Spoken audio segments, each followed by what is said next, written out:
I'm so glad you've joined me tonight. You found your way to Science Blanket, your quiet space for deep curiosity. Have you ever stepped outside after a dry spell, inhaled the first cool breath of a storm, and felt like you were waking up from a slow-motion dream? Tonight, we're wrapping ourselves in the science of the senses, specifically the ancient, earthy mystery of Petrichor. We often think of rain as just water falling from the sky, but its scent is actually a ghost of the soil, trillions of microscopic oils and hidden minerals suspended in a delicate balance between the parched ground and the coming clouds. From the light, misty top notes of ozone that feel like pulled silk to the heavy, musk-filled blankets of geosmin that bring the weight of the deep woods, the smell of rain is the visible signature of the Earth's invisible exhale. As we begin, imagine yourself standing on a porch during a summer twilight, feeling as refreshed and weightless as the cooling air. You don't need to understand the chemistry of organic compounds or the names of the bacterial spores tonight. Just let the slow, fragrant rhythm of the falling droplets tuck you in. If this blanket of damp earth and rain helps you find rest, I'd love for you to subscribe and join our community of sleepy explorers. Now, take a slow, deep breath. Feel your lungs expand and then empty, as steady as the falling rain. Let the weight of your day wash away with the dust of the road. Relax your jaw, let your shoulders drop, and sink into the softness of your bed. Let's explore the quiet wonders of Petrichor together. You know that distinct earthy scent that fills the air when rain begins to fall after a long stretch of dry weather? There's something almost magical about it, the way it seems to awaken something deep in our memories, a smell so universally recognized yet so difficult to describe. For the longest time, this phenomenon existed without a proper name, just a collective human experience that connected us to the earth and sky. But in 1964, two Australian scientists, Isabel Joy Baer and Richard G. Thomas, decided that this beautiful olfactory experience deserved its own identity. They coined the term Petrichor, drawing from the Greek words petra, meaning stone, and ichor, the fluid that flows in the veins of the gods in Greek mythology.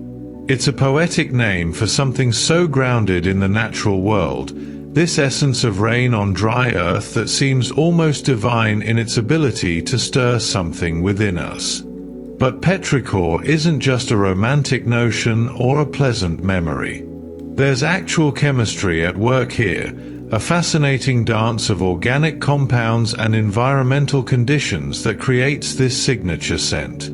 The primary architect of Petrichor's distinctive aroma is a compound called geosmin, and if you've ever tried to pinpoint exactly what makes rain smell the way it does, geosmin is your answer.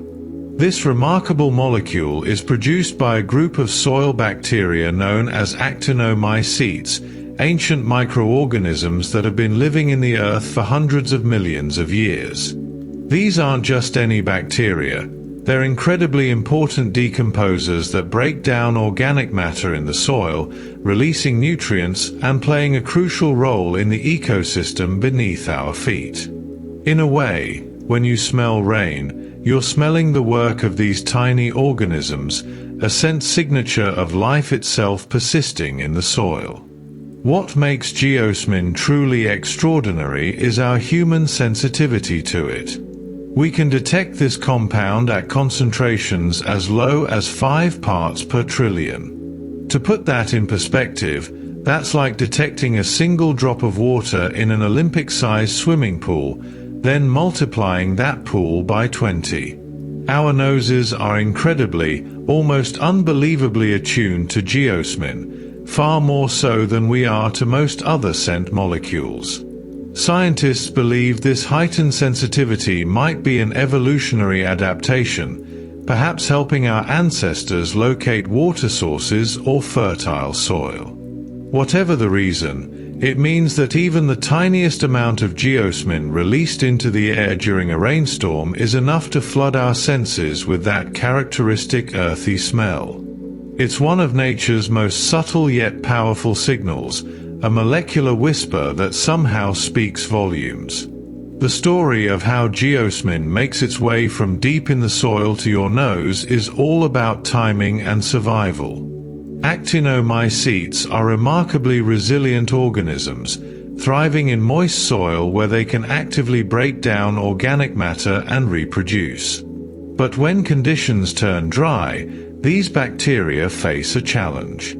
They respond by producing spores, tiny survival capsules that can withstand harsh conditions and wait patiently for better times. And here's where it gets interesting. During this spore production process, Actinomycetes also release geosmin. It's not entirely clear why they produce this compound. Some researchers suggest it might help with spore dispersal or serve as a chemical signal to other organisms. But what we do know is that during extended dry periods, geosmin and spores accumulate in the soil, building up like a reservoir waiting to be released. They sit there in the dust and dirt, dormant and patient, until the first drops of rain arrive. When rain finally does fall, it acts as a trigger, a key unlocking all those accumulated scents. But the release of geosmin into the air isn't as simple as rain washing it away. There's actually a beautiful piece of physics at play here. When raindrops hit dry soil, they don't just splash or soak in. Instead, they create tiny aerosols, microscopic bubbles that form and burst almost instantaneously. Each raindrop traps small pockets of air as it impacts the surface, and these air pockets form bubbles that rise through the water droplet and burst at its surface. When they burst, they launch tiny water particles into the air, and these particles carry with them the scent molecules that have been waiting in the soil, geosmin, oils, and other organic compounds. It's like nature's own perfume atomizer, releasing fragrance into the air with each raindrop's impact. The aerosol effect is strongest in the early moments of rainfall on very dry soil, which is why that first scent of rain is often the most intense and memorable. But geosmin isn't working alone to create petrichor's complex aroma. Plants, too, play their part in this aromatic symphony. During dry spells, many plants secrete oils as a response to stress and as a strategy for survival. These oils serve multiple purposes for the plant, helping to coat leaves and stems to reduce water loss through evaporation, protecting tissues from the harsh sun, and even deterring some herbivores. But these oils don't stay on the plants alone. Over time, they're released into the environment, settling on surrounding soil, rocks, and other surfaces.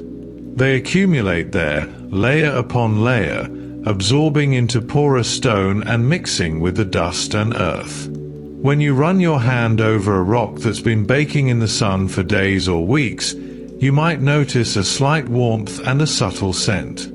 That's partly these plant oils, quietly waiting for rain. When the rain finally arrives, these accumulated plant oils are released into the air along with the geosmin, adding their own notes to petrichor's earthy perfume. While geosmin provides that characteristic muddy, earthy base note, plant oils contribute brighter, sometimes almost lemony or herbal overtones. The specific character of these oils varies depending on what plants are growing in the area, which is why petrichor can smell slightly different from one location to another. The rain in a Mediterranean landscape dotted with sage and rosemary carries different aromatic notes than rain in a deciduous forest or a grassland prairie. It's a regional signature, a scent fingerprint of place. These plant oils aren't just sitting idly in the soil either. Research suggests they may serve an important ecological function even after they've left the plant. Some of these compounds appear to inhibit seed germination, essentially acting as natural herbicides. This might seem counterproductive at first. Why would plants release substances that prevent seeds from sprouting? But from the parent plant's perspective, it makes perfect sense. By inhibiting the germination of seeds nearby, including those of competing species or even its own offspring, the plant reduces competition for a precious resource, water. During dry periods, water is already scarce. The last thing an established plant needs is a bunch of seedlings sprouting nearby and competing for whatever moisture might be available. So these oils serve as a kind of chemical defense, buying time until conditions improve. When rain finally comes and these oils are washed away or diluted, it's a signal that conditions are better, that there's enough water to support new growth. The timing is everything. All of these factors, the geosmin from Actinomycetes, the burst aerosols from raindrop impacts, and the accumulated plant oils, come together most powerfully after long dry periods. This is when petrichor is at its strongest and most noticeable.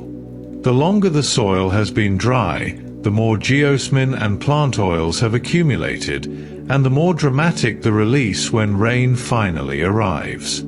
After just a day or two without rain, you might barely notice the scent. But after weeks or months of drought, that first rainfall produces an aroma so strong and so rich that it can be almost overwhelming in the best possible way. It's nature's own way of marking time, of celebrating the end of scarcity and the return of abundance. The smell becomes a promise, a sensory announcement that life can resume, that seeds can germinate, that the soil can once again become a thriving ecosystem rather than a dormant waiting room. And for us humans, even though we may not consciously think about what petrichor signals, there's something deeply satisfying about that smell, something that connects us to rhythms and cycles far older than our species, a reminder that we too are part of this intricate, beautiful, aromatic world. There's something almost anticipatory about the way petrichor works, as if nature can't quite wait for the rain to actually arrive before announcing its coming. Even before the first drops begin to fall, when storm clouds gather and the air grows thick and heavy, you might notice that earthy scent starting to develop. This happens because humidity increases dramatically in the hours or even days before a rainstorm, and that moisture in the air is enough to begin releasing some of those accumulated compounds from the soil. The water vapor acts like a gentle solvent, coaxing geosmin and plant oils from their resting places in the dust and carrying them upward on air currents.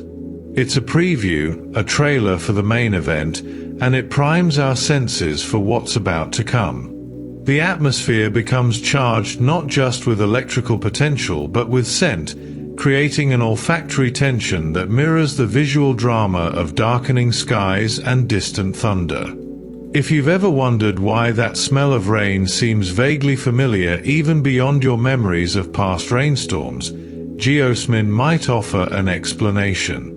This same compound that perfumes the air after rainfall is also responsible for the distinctive earthy flavor of beets. When you bite into a fresh beet and taste that almost soil-like quality, slightly sweet but unmistakably earthy, you're tasting geosmin. It's the exact same molecule that Actinomycetes produce in the ground, now concentrated in the flesh of a root vegetable. Beets absorb geosmin from the soil around them, and unlike many plants that might filter out or break down such compounds, beets seem to accumulate it. Some people love this flavor, describing it as rich and grounding, while others find it off-putting, too reminiscent of dirt. Interestingly, your sensitivity to geosmin in beets often correlates with your sensitivity to it in the air after rain. If you can barely detect petrichor, you might find beets relatively mild. But if you're highly attuned to that rain smell, beets might taste overwhelmingly earthy to you. Geosmin doesn't limit its influence to vegetables and rainstorms, though. It can also make its presence known in freshwater fish, and not always in a welcome way. Fish raised in ponds or aquaculture systems sometimes develop what's called an off flavor, a muddy or earthy taste that can make them unpalatable. This happens when Actinomycetes or certain algae that produce geosmin grow in the water, and the fish absorb the compound through their gills and skin, or by consuming organisms that contain it. High levels of geosmin can significantly affect the marketability of fish, leading aquaculture operations to carefully monitor water quality and sometimes halt harvesting until geosmin levels naturally decline. It's the same compound, the same smell, but in a context where it's decidedly unwanted. What delights us in a rainstorm becomes a liability in our food, a reminder that context shapes our perception of even the most basic sensory experiences. Rain does more than just release compounds that are already waiting in the soil. Sometimes the rain itself causes plants to release fresh aromatic molecules in real time. Many plants have tiny specialized hairs on their leaves and stems, structures called trichomes that serve various purposes. Some produce oils, some create sticky substances to trap insects, and others simply increase surface area or reflect sunlight. When raindrops hit these delicate structures with sufficient force, they can damage or rupture them, and when that happens, all the compounds stored inside are suddenly released into the air. These can include terpenes, the aromatic compounds that give many plants their characteristic scents, everything from the piney smell of conifers to the citrusy notes of certain herbs. So the scent of rain in a garden or forest isn't just about what's been accumulating in the soil. It's also about the plants themselves responding to the physical impact of rainfall, adding their own fresh notes to the aromatic composition in real time, a kind of involuntary contribution to the symphony. The word petrichor itself carries a beautiful weight of meaning, and it's worth pausing to appreciate the thoughtfulness that Isabel Joy Baer and Richard G. Thomas put into naming this phenomenon. Petra, the Greek word for stone or rock, acknowledges the earth and mineral aspect of the scent, the way it seems to rise from the very ground itself, from stone and soil that have been baking under the sun. Ichor, on the other hand, comes from Greek mythology, where it referred to the ethereal fluid that flowed through the veins of the gods instead of blood. It was golden, it was immortal, it was divine. By combining these two roots, Baer and Thomas created a word that suggests something almost sacred, the essence of stone, the blood of the earth itself released by rain. It elevates what could have been clinically labeled as a geosmin aerosol event into something poetic, something that acknowledges our emotional and aesthetic response to this natural phenomenon.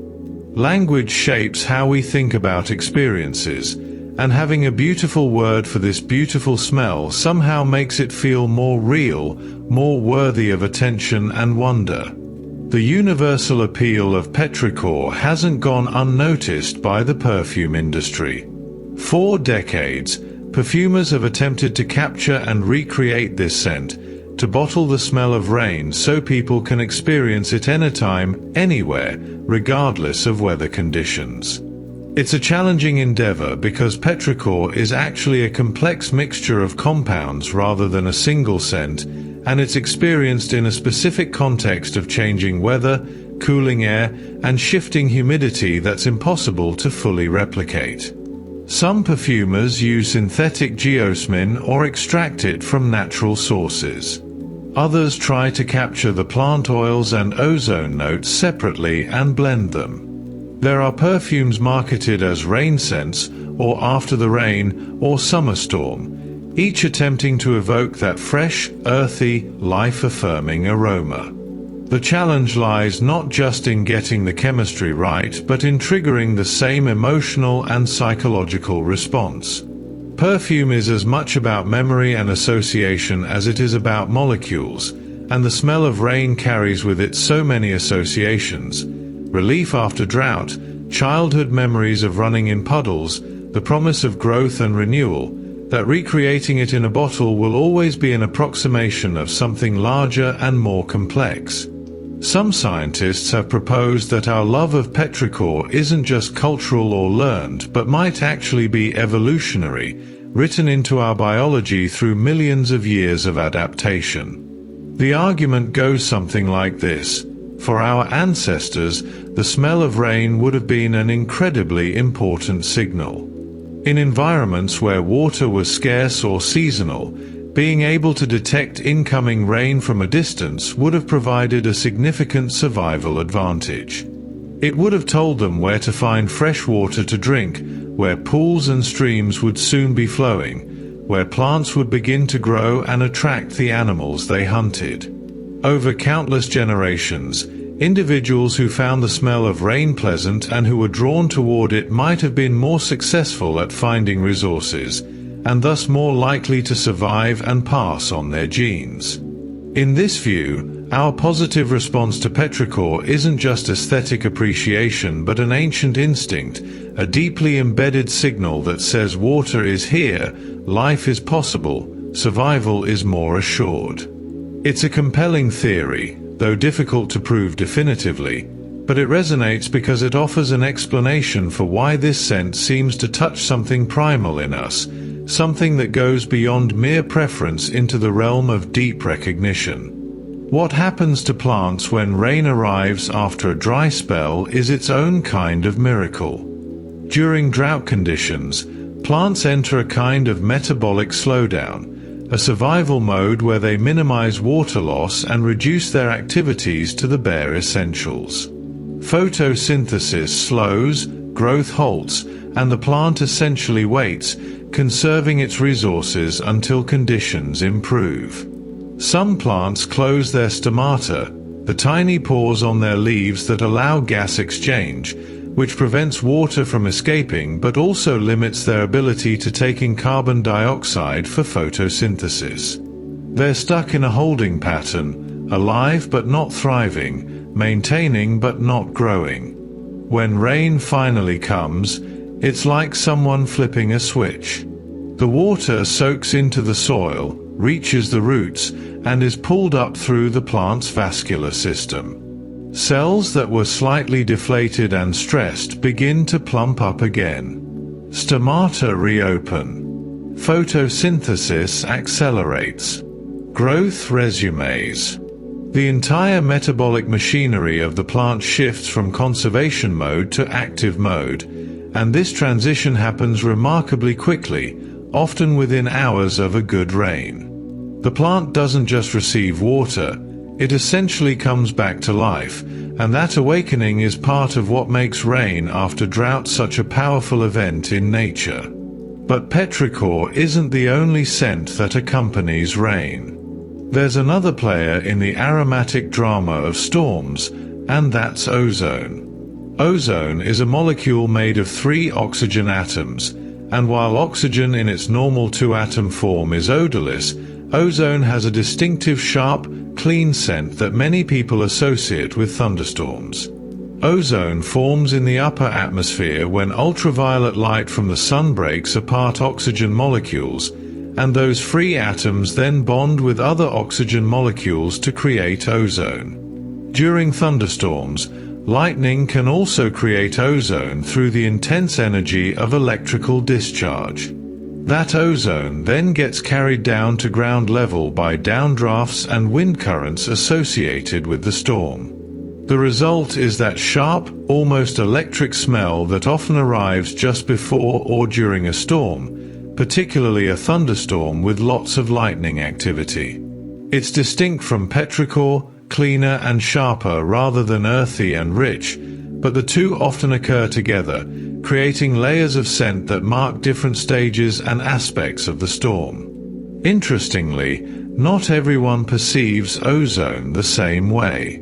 To some people, it smells metallic, like the scent of metal objects or even a hint of blood, which also has metallic notes. To others, it smells more like chlorine, similar to the scent of a swimming pool or bleach. Both descriptions are trying to capture that sharp, clean, slightly harsh quality, but the associations people make vary based on their individual sensory experiences and memories. Some people find the smell of ozone invigorating and fresh, while others find it slightly irritating or medicinal. Part of this variation comes from differences in our individual olfactory receptors and how our brains interpret the signals they send. Part of it comes from concentration. A little ozone smells fresh and clean, while higher concentrations can be overwhelming and unpleasant. And part of it is simply personal history, what associations and memories we bring to that scent. But whether you perceive it as metallic or chlorine-like, that ozone note is part of what makes the smell of an approaching thunderstorm distinct from the smell of a gentle spring rain, adding complexity and drama to the olfactory experience of weather in all its varied forms. When we think about what creates that rain smell, it's easy to focus on geosmin as the star of the show, but the truth is far more complex and beautiful. Petrichor is actually a symphony of scents, and one important group of contributors that often goes unmentioned is volatile fatty acids. These are organic compounds that plants release, particularly when they're under stress or when their tissues are disturbed.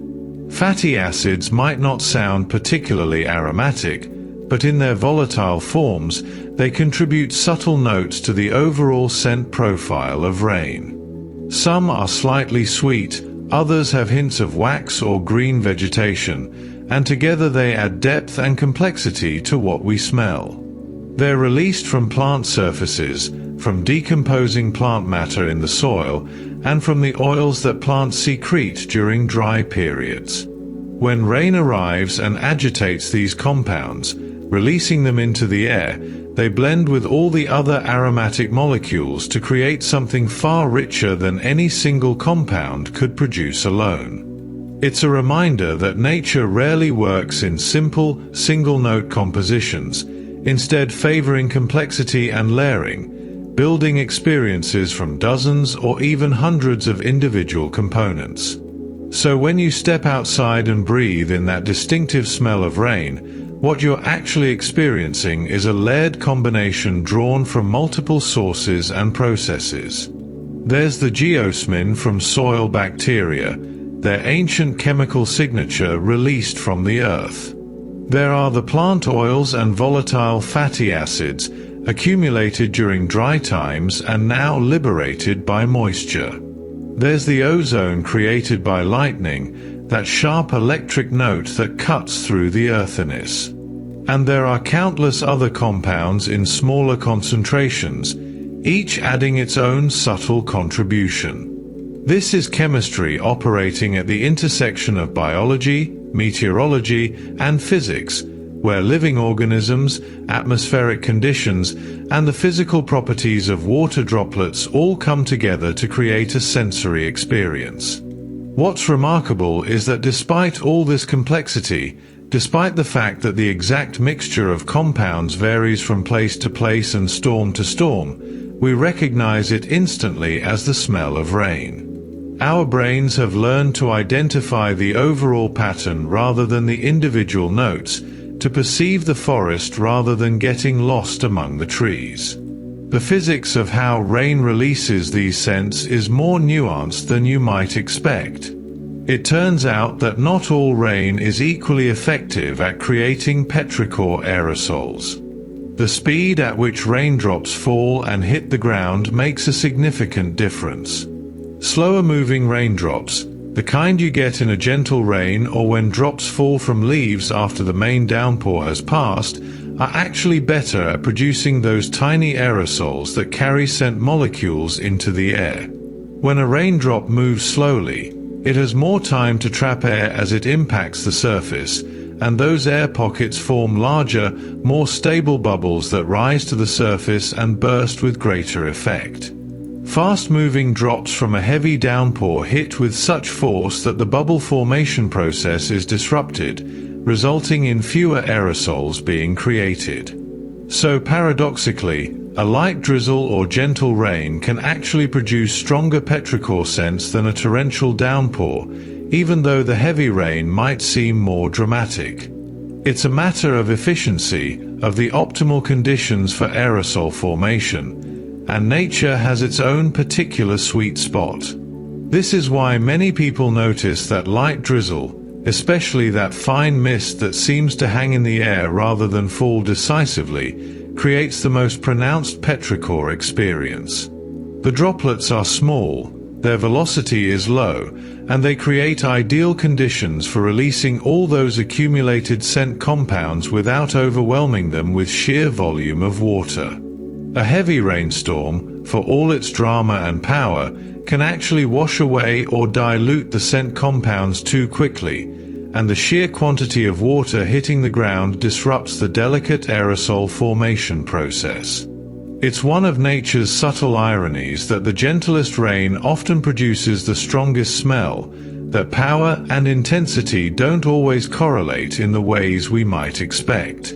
The next time you experience a soft drizzle after a dry spell, pay attention to how rich and pronounced that petrichor scent is, and you'll be experiencing the optimal conditions for this particular aromatic phenomenon. While geosmin tends to get most of the attention when scientists discuss petrichor, there's another bacterial compound that deserves recognition for its contribution to that earthy smell. It's called 2-methylisoborneol, which scientists mercifully abbreviate as 2-MIB. Like geosmin, this compound is produced by certain types of bacteria living in soil and water, and like geosmin, humans can detect it at extremely low concentrations. 2-MIB has a slightly different character than geosmin, often described as more musty or moldy, with some people detecting camphor-like notes. It's another ancient molecule, another chemical signature of microbial life, and it works together with geosmin to create the full depth of petrichor's earthy aroma. In wine, 2-MIB is considered an off flavor, something that indicates contamination or improper storage, but in the context of rain and soil, it's just another thread in the aromatic tapestry, contributing its own particular note to the overall composition. What's interesting about the relationship between geosmin and 2-MIB is that while geosmin levels tend to be relatively consistent across different environments, 2-MIB varies much more depending on local conditions. This makes sense when you consider that different species of bacteria thrive in different soils, climates, and ecosystems, and not all bacteria produce the same amounts of these compounds. In some regions, 2-MIB might be the dominant earthy scent, while in others, geosmin takes the lead. This local variation is part of what makes petrichor slightly different from place to place, why the rain in a desert might smell subtly different from rain in a forest or on a prairie. The underlying pattern is the same, that earthy, life-affirming aroma, but the specific notes within that pattern shift based on the local microbial ecology. It's another example of how deeply connected petrichor is to the specific characteristics of place, how it's not just a generic rain smell but a scent that reflects the particular soil, the particular bacteria, the particular ecosystem where the rain is falling. The history of understanding petrichor goes back further than the 1964 naming by Baer and Thomas. Early researchers who were trying to understand where this smell came from noticed that certain rocks, particularly those that had been exposed to sun and dry conditions, seemed to give off aromatic compounds when wetted.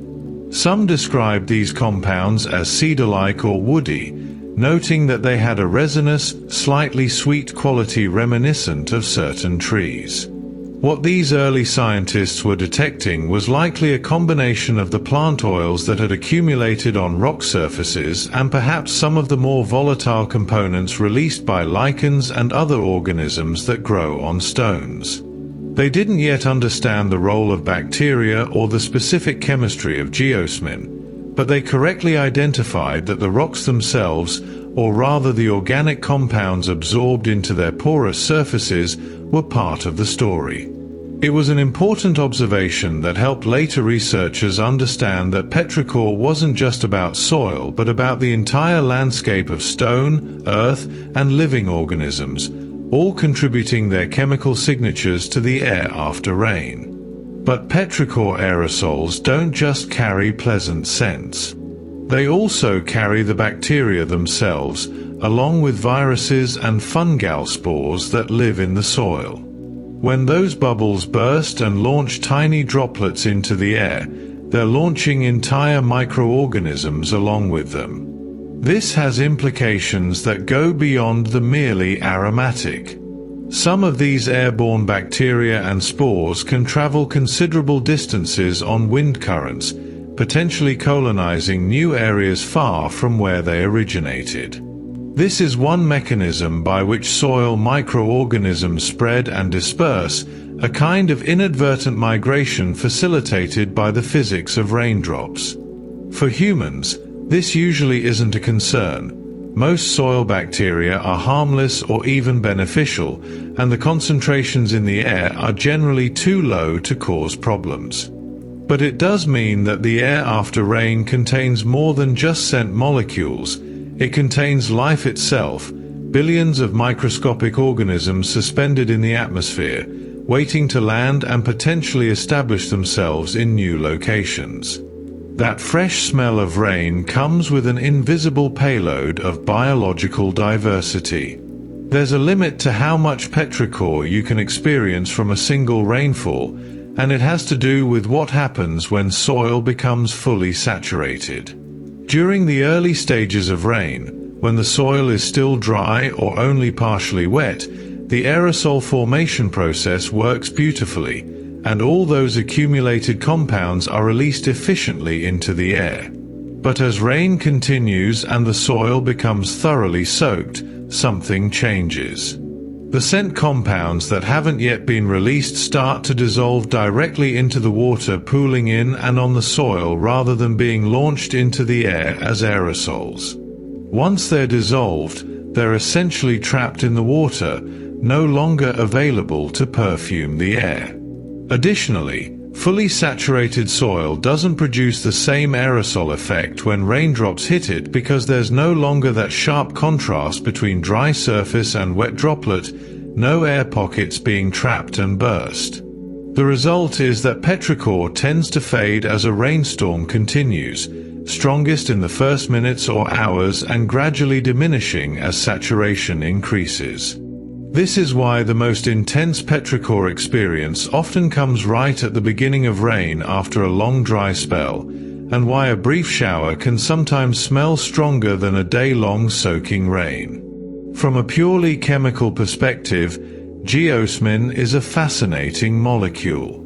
Its structure includes a ring of carbon atoms with various attachments, and it shares some structural similarities with alcohols, those organic compounds where a hydroxyl group is attached to a carbon chain or ring.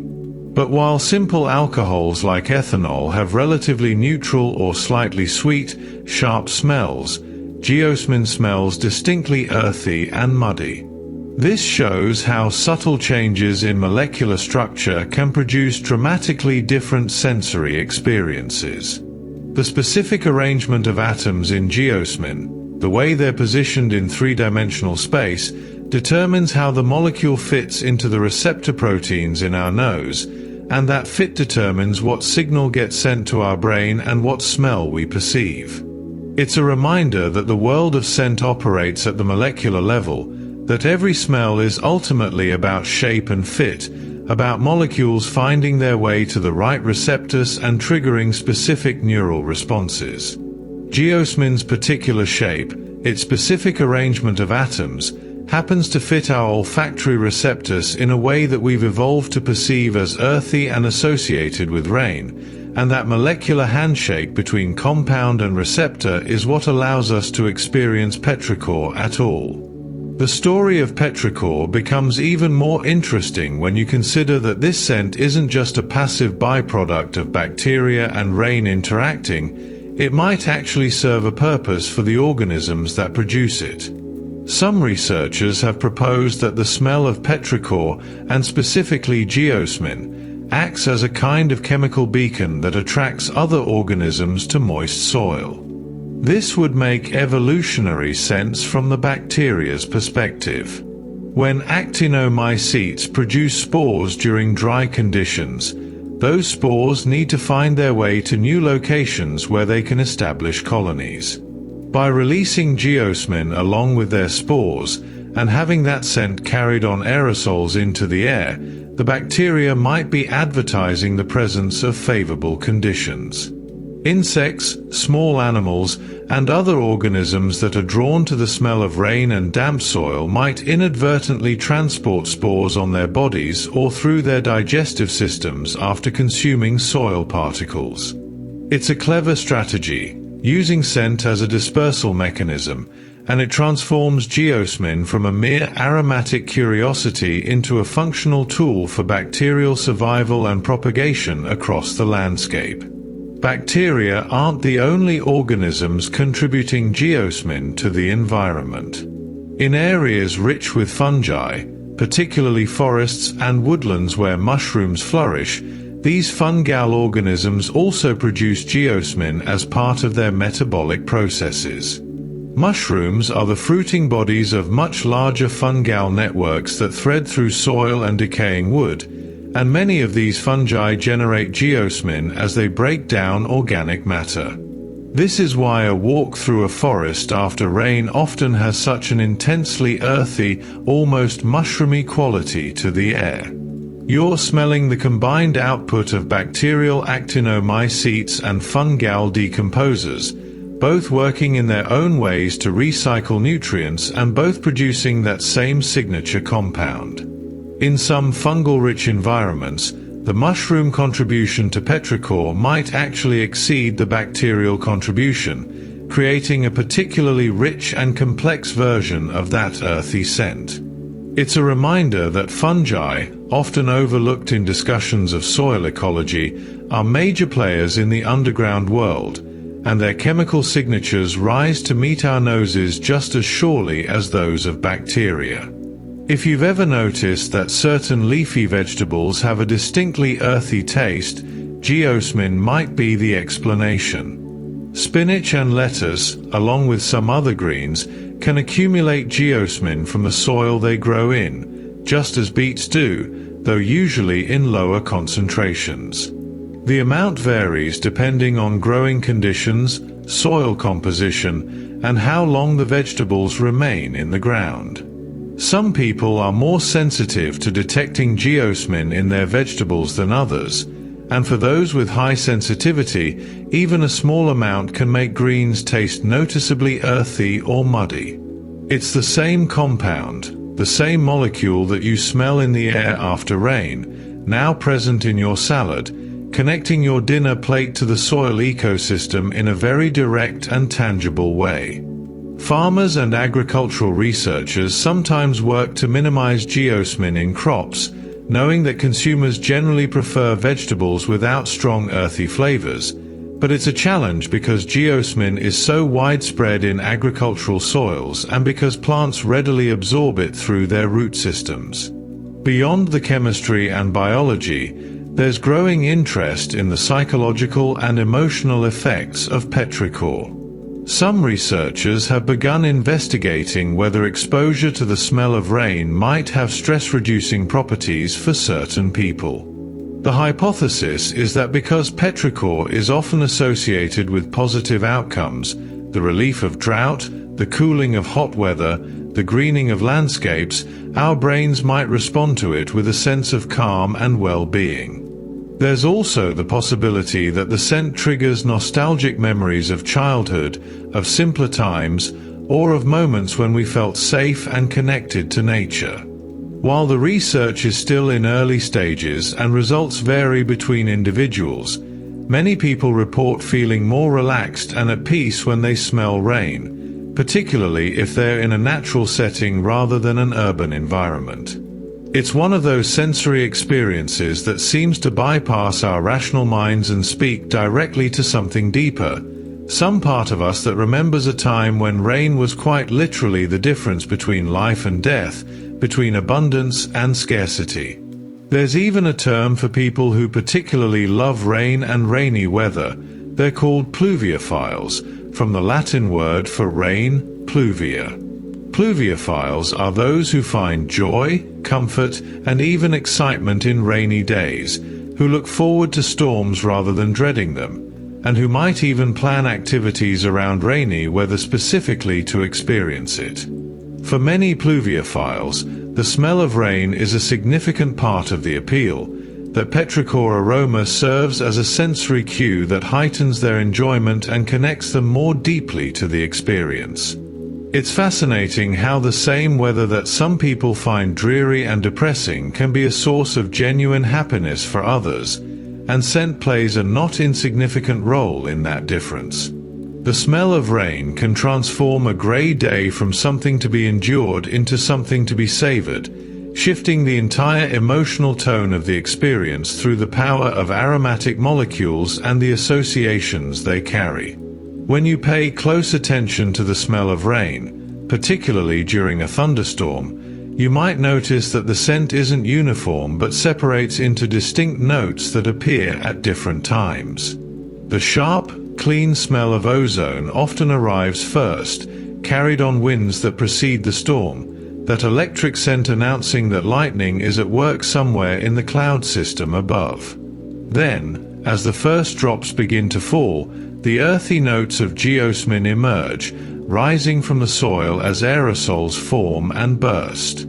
These two scents, ozone and geosmin, have very different characters, one sharp and almost metallic, the other rich and loamy, and they create a kind of olfactory narrative that tracks the progression of the storm. As the rain continues and intensifies, the ozone notes might fade while the earth notes persist, then gradually both diminish as the soil saturates and the storm moves on. It's a dynamic, changing composition rather than a static smell, and if you take the time to notice the shifts and transitions, rain becomes an even richer sensory experience. The production of geosmin by bacteria isn't constant but responds to environmental conditions in interesting ways. When Actinomycetes have been dormant, waiting out a dry period in their spore form, the arrival of moisture triggers more than just a release of stored geosmin, it actually increases production of the compound. As the spores rehydrate and the bacteria begin to return to active life, their metabolic processes kick into higher gear, and geosmin production ramps up as part of that awakening. It's as if the bacteria are celebrating their return to favorable conditions by releasing even more of their signature molecule. This means that the geosmin you smell after rain isn't just what accumulated during the dry period, it's also freshly produced geosmin created in response to the rain itself. The bacteria are actively participating in creating petrichor in real time, not just passively releasing stored compounds. It's a more dynamic process than it might first appear, with the organisms responding to their environment and adjusting their chemical output accordingly.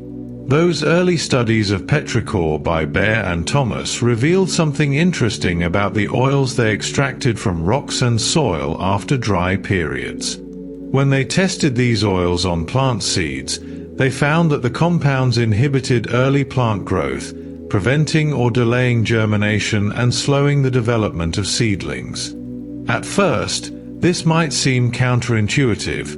Why would the arrival of rain, which should promote plant growth, be accompanied by compounds that inhibit it? But when you consider the ecological context, it starts to make sense. These inhibitory compounds are produced during dry times, and while they persist for a while after rain arrives, they gradually break down or are diluted by continued moisture. They serve as a kind of chemical memory of recent drought, a signal that says conditions have been harsh recently, and it might be wise to wait a bit longer before committing the energy required for growth. Seeds that germinate too quickly after a first rain might find themselves in trouble if the dry conditions return, so having a built-in delay mechanism could be advantageous. It's nature's way of encouraging caution, of preventing plants from rushing into growth before conditions have truly stabilized. The specific character of petrichor in any given location is deeply tied to the local ecosystem, the particular mix of plants and microbes that call that place home. A desert will produce a different version of petrichor than a grassland, which will differ from a forest floor, which will be distinct from agricultural land.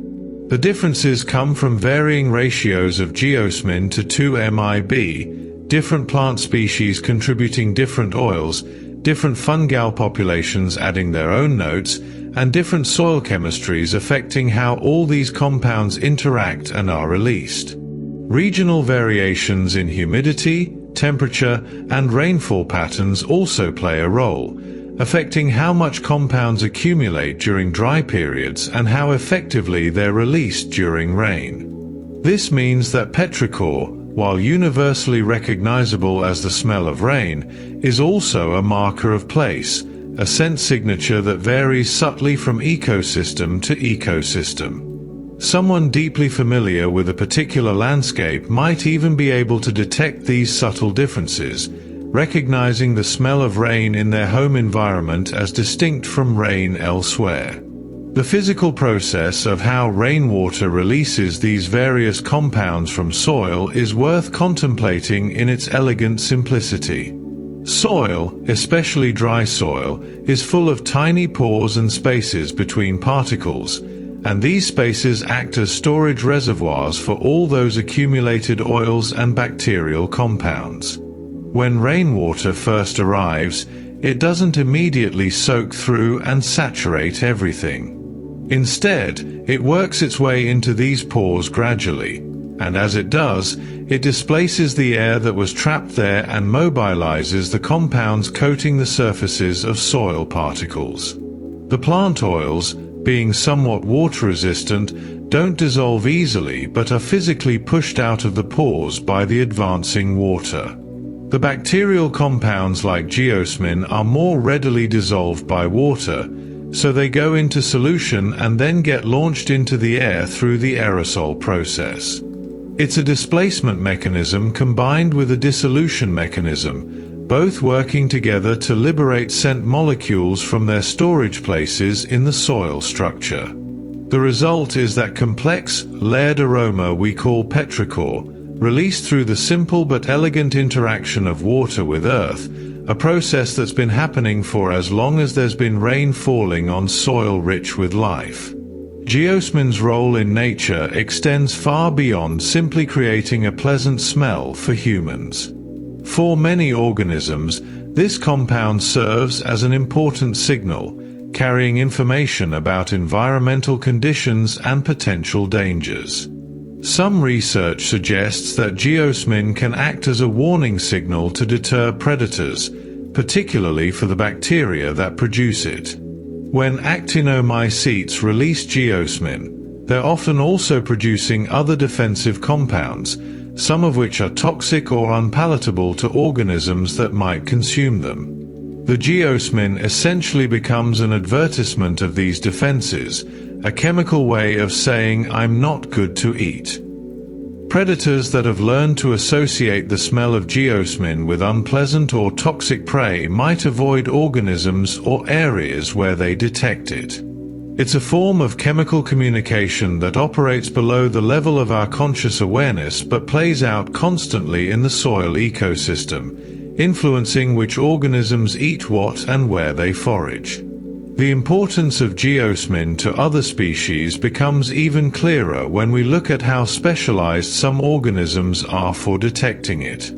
Fruit flies, those tiny insects that seem to appear whenever there's overripe fruit around, have dedicated neural pathways specifically for detecting geosmin. Scientists have mapped the sensory neurons and brain circuits involved, discovering that fruit flies don't just detect geosmin as one smell among many, they have specific receptors and processing pathways devoted to it. This suggests that geosmin carries important information for these insects, possibly helping them locate suitable breeding sites in decaying organic matter where the bacteria that produce geosmin are likely to be present, or perhaps helping them avoid areas with certain types of microbial activity. The evolutionary investment in specialized geosmin detection indicates that this compound has been significant in the lives of fruit flies for a very long time, shaping their behavior and ecology in ways we're only beginning to understand. Geosmin's influence reaches into aquatic environments as well, where it affects the behavior of fish in surprising ways. Some fish species appear to use geosmin gradients to navigate through freshwater systems, detecting variations in geosmin concentration to orient themselves and move toward or away from particular areas. This makes sense when you consider that geosmin in water often indicates the presence of certain types of algae or bacteria, which in turn might signal food sources or, conversely, areas of poor water quality. Young salmon, for instance, seem to be sensitive to geosmin, and some researchers believe they may use it as one of many chemical cues when navigating back to their natal streams for spawning. It's a remarkable example of how a compound we associate primarily with the smell of rain on land has aquatic functions as well, serving as a chemical signpost in underwater environments where visual cues might be limited and chemical sensing becomes paramount. On land, various animals have learned to use geosmin as a tool for finding food or other resources. Raccoons, those clever and adaptable omnivores, appear to use geosmin to locate disturbed soil, which often indicates the presence of insects, grubs, or other invertebrates that raccoons like to eat. When soil is freshly turned or disturbed, whether by other digging animals, by human activity, or by natural processes, it releases more geosmin into the air than undisturbed soil does. Raccoons, with their sensitive noses and opportunistic feeding habits, have apparently learned that this scent signature often leads to easy meals. They follow their noses to areas where the smell is strongest, then use their dexterous paws to dig and search for food. It's another example of geosmin serving as information, as a chemical clue that various species have learned to interpret in their own ways based on what's relevant to their particular ecological needs and strategies. The genetic basis of geosmin production has been uncovered in recent years, revealing the specific molecular machinery that allows certain organisms to create this compound. Some cyanobacteria, those ancient photosynthetic organisms that straddle the line between bacteria and algae, produce geosmin using a particular gene that codes for an enzyme called geosmin synthase. This enzyme catalyzes the chemical reactions that transform simpler precursor molecules into geosmin's distinctive structure.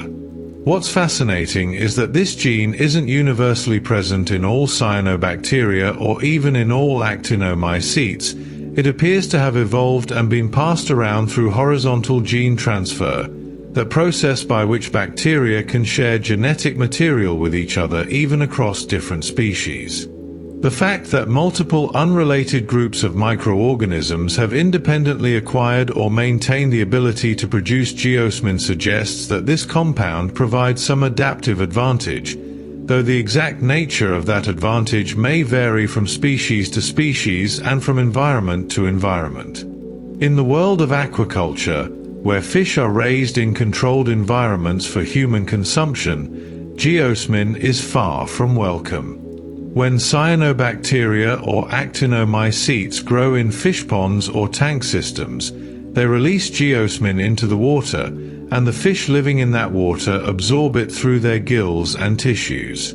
The result is an off flavor that makes the fish taste muddy or earthy, significantly reducing their market value and consumer appeal. Fish farmers go to considerable lengths to manage geosmin levels, monitoring water quality carefully, adjusting feeding practices, using aeration systems to disrupt bacterial growth, and sometimes treating water with compounds that bind to geosmin or kill the organisms producing it.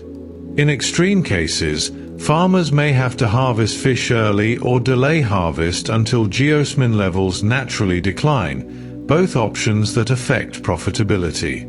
It's a reminder that while we find petrichor pleasant in the context of rain and nature, the same compound becomes a problem when it shows up where we don't want it, particularly in our food supply. The relationship between insects and geosmin is complex and context-dependent, with different insects responding to it in different ways depending on their ecology and behavior.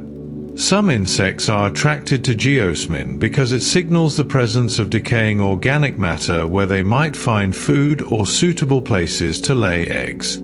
Other insects are repelled by it, perhaps because it indicates the presence of toxic bacteria or unsuitable conditions for their larvae. The same insect species might even respond differently to geosmin depending on its life stage, its hunger level, or what other chemical cues are present in the environment. This context dependence makes geosmin a flexible signal, one that can convey different information depending on the circumstances. For researchers studying insect behavior and ecology, geosmin has become an interesting case study in how organisms interpret chemical signals, how the same molecule can mean different things to different species or even to the same species at different times. There's a deeper connection between geosmin production and bacterial defense that goes beyond the compound itself. Many of the bacteria that produce geosmin, particularly certain Actinomycetes, are also prolific producers of antibiotics and other defensive toxins. These microorganisms have evolved sophisticated chemical arsenals to protect themselves from predators, competitors, and parasites, and geosmin production often occurs alongside the production of these more directly toxic compounds.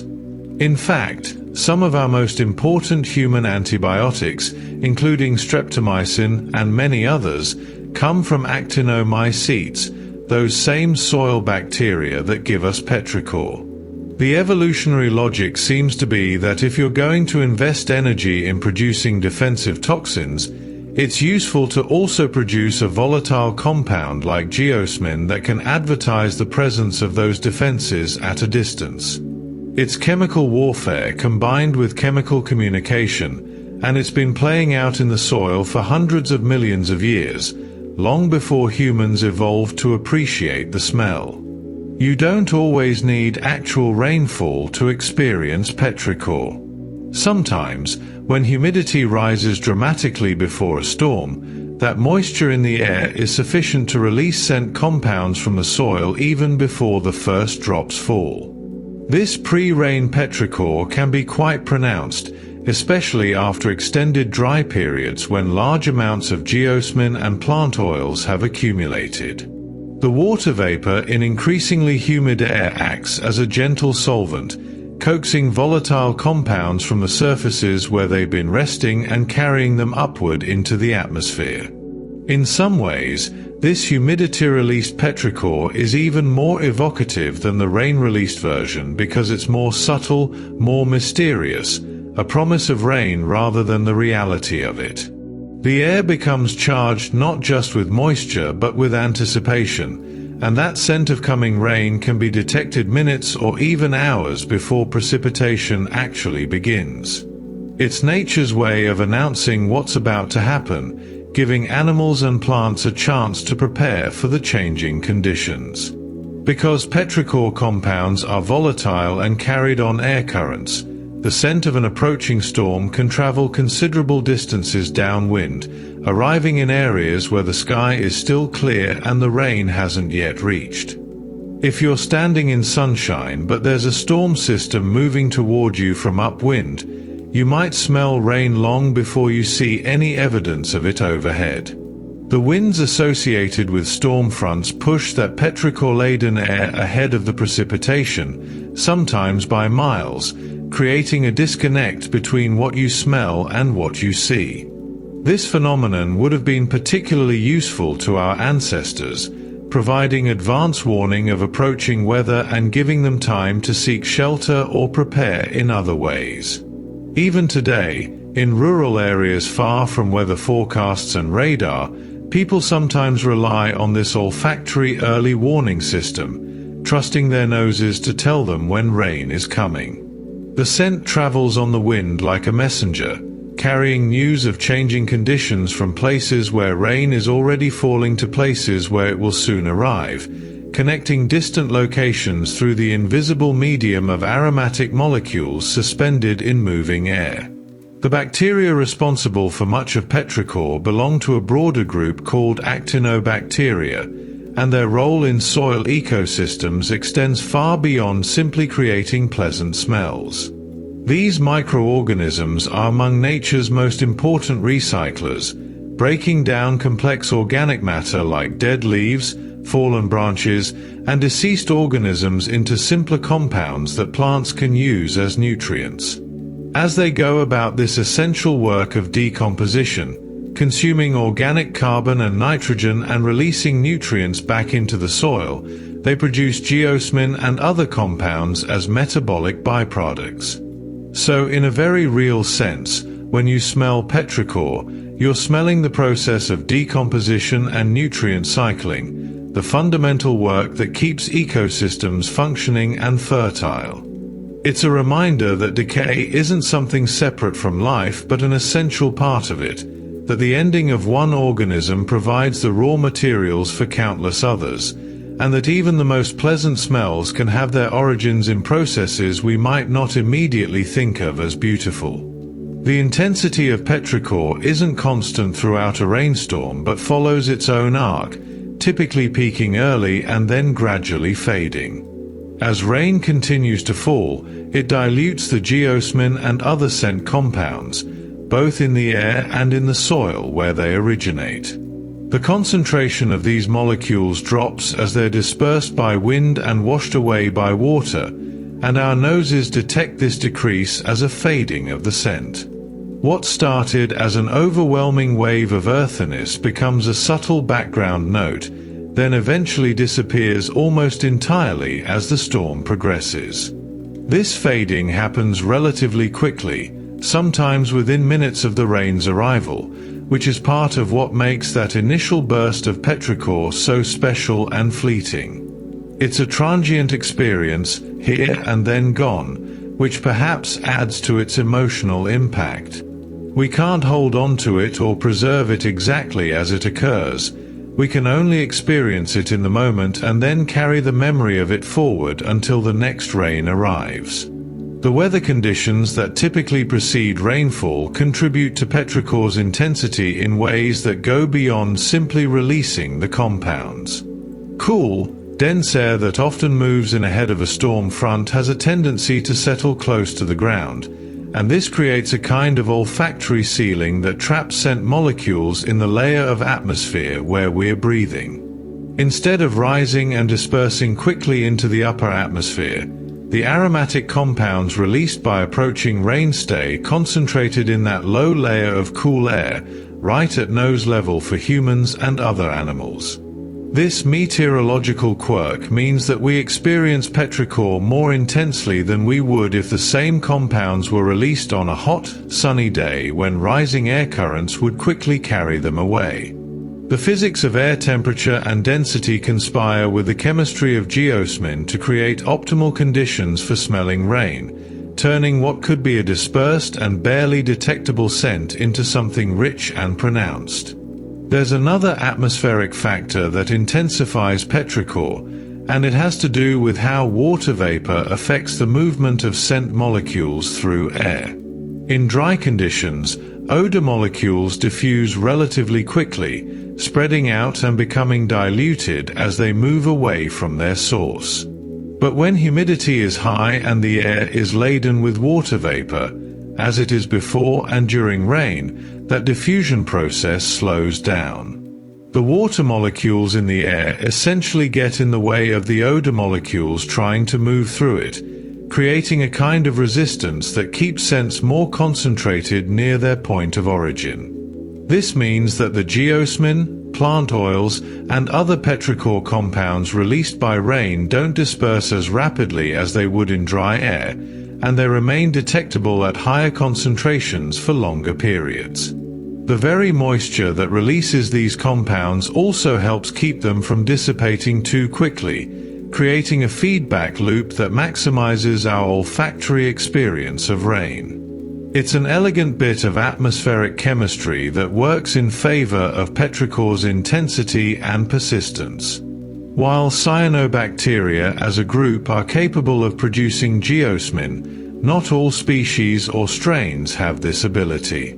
The presence or absence of the geosmin synthase gene varies across different cyanobacterial lineages, and even within species, some populations produce it while others don't. This genetic variability means that the contribution of cyanobacteria to petrichor varies greatly depending on which specific organisms are present in a given water body or moist environment.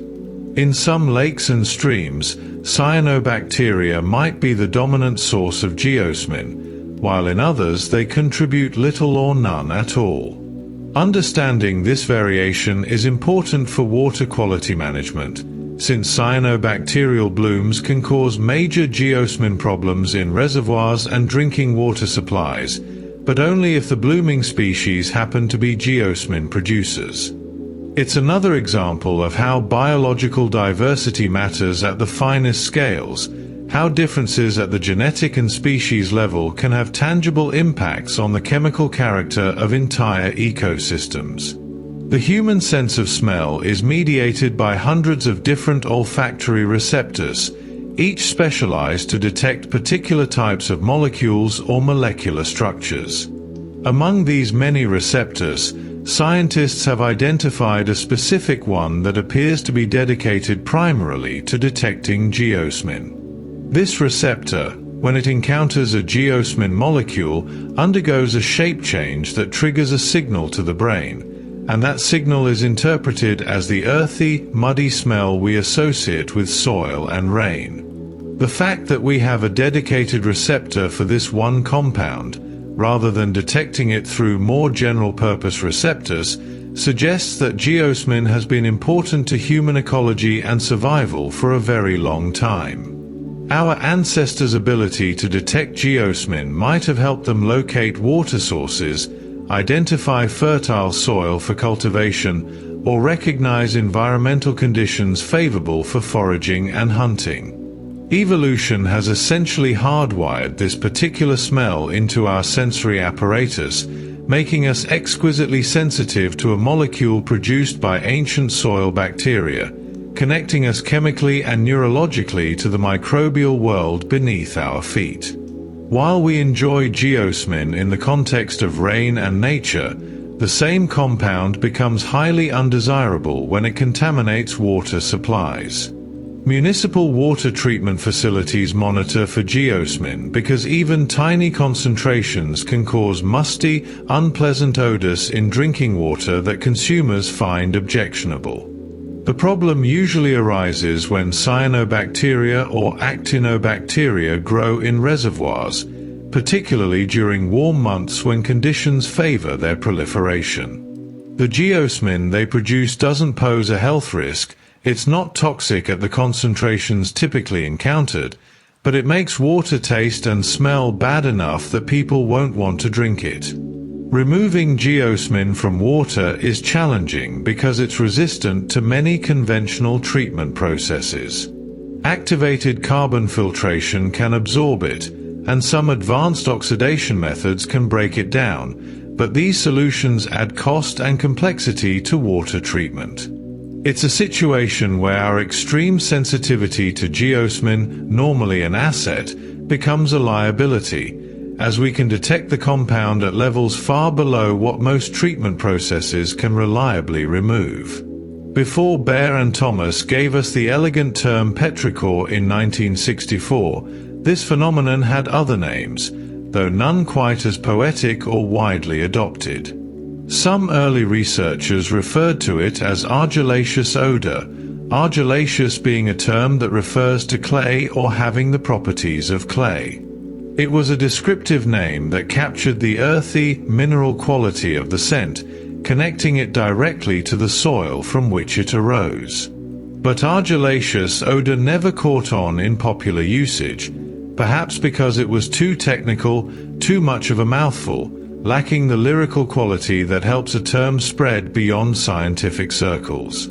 The creation of Petrichor was significant not just because it named something previously unnamed, but because it gave people a way to talk about this experience that felt appropriate to the experience itself, a word that honored the beauty and significance of what it described rather than reducing it to purely technical terminology. Those early researchers studying what would become known as Petrichor, working in the decades before the term was coined, made careful observations and comparisons as they tried to understand what they were smelling. Some noted that the compounds they extracted from rocks and soil had aromatic qualities similar to cedar essence, those volatile oils found in cedar wood that give it its characteristic sharp, slightly sweet, woody scent. This comparison was perceptive, as there are indeed some chemical similarities between certain plant-derived terpenes and some of the components of Petrichor, particularly the plant oils that accumulate on rocks and soil during dry periods. The cedar connection was an attempt to put the unfamiliar into familiar terms, to anchor this mysterious earth smell to something people already knew and could recognize. While we now know that the dominant compound in Petrichor is geosmin from bacteria rather than cedar-like compounds from plants, those early observations weren't wrong so much as incomplete, identifying one thread of the aromatic tapestry without yet seeing the whole pattern. The composition of Petrichor is even more complex than the main players of geosmin, plant oils, and ozone might suggest. There are also plant fatty acids, distinct from oils, that contribute their own notes to the overall scent. Fatty acids are long-chain organic molecules that plants produce and release, particularly when their tissues are stressed or damaged, and they have their own subtle aromatic qualities. Some are slightly rancid or waxy in character, others have green or vegetative notes, and together they add depth and complexity to Petrichor that goes beyond what any single compound or class of compounds could provide alone. These fatty acids volatilize when rain disturbs plant surfaces and soil, mixing with all the other aromatic molecules to create that full, rich smell we associate with rainfall. It's a reminder that when we talk about Petrichor, we're really talking about dozens or even hundreds of different compounds all present in varying concentrations, all contributing something to the overall sensory experience.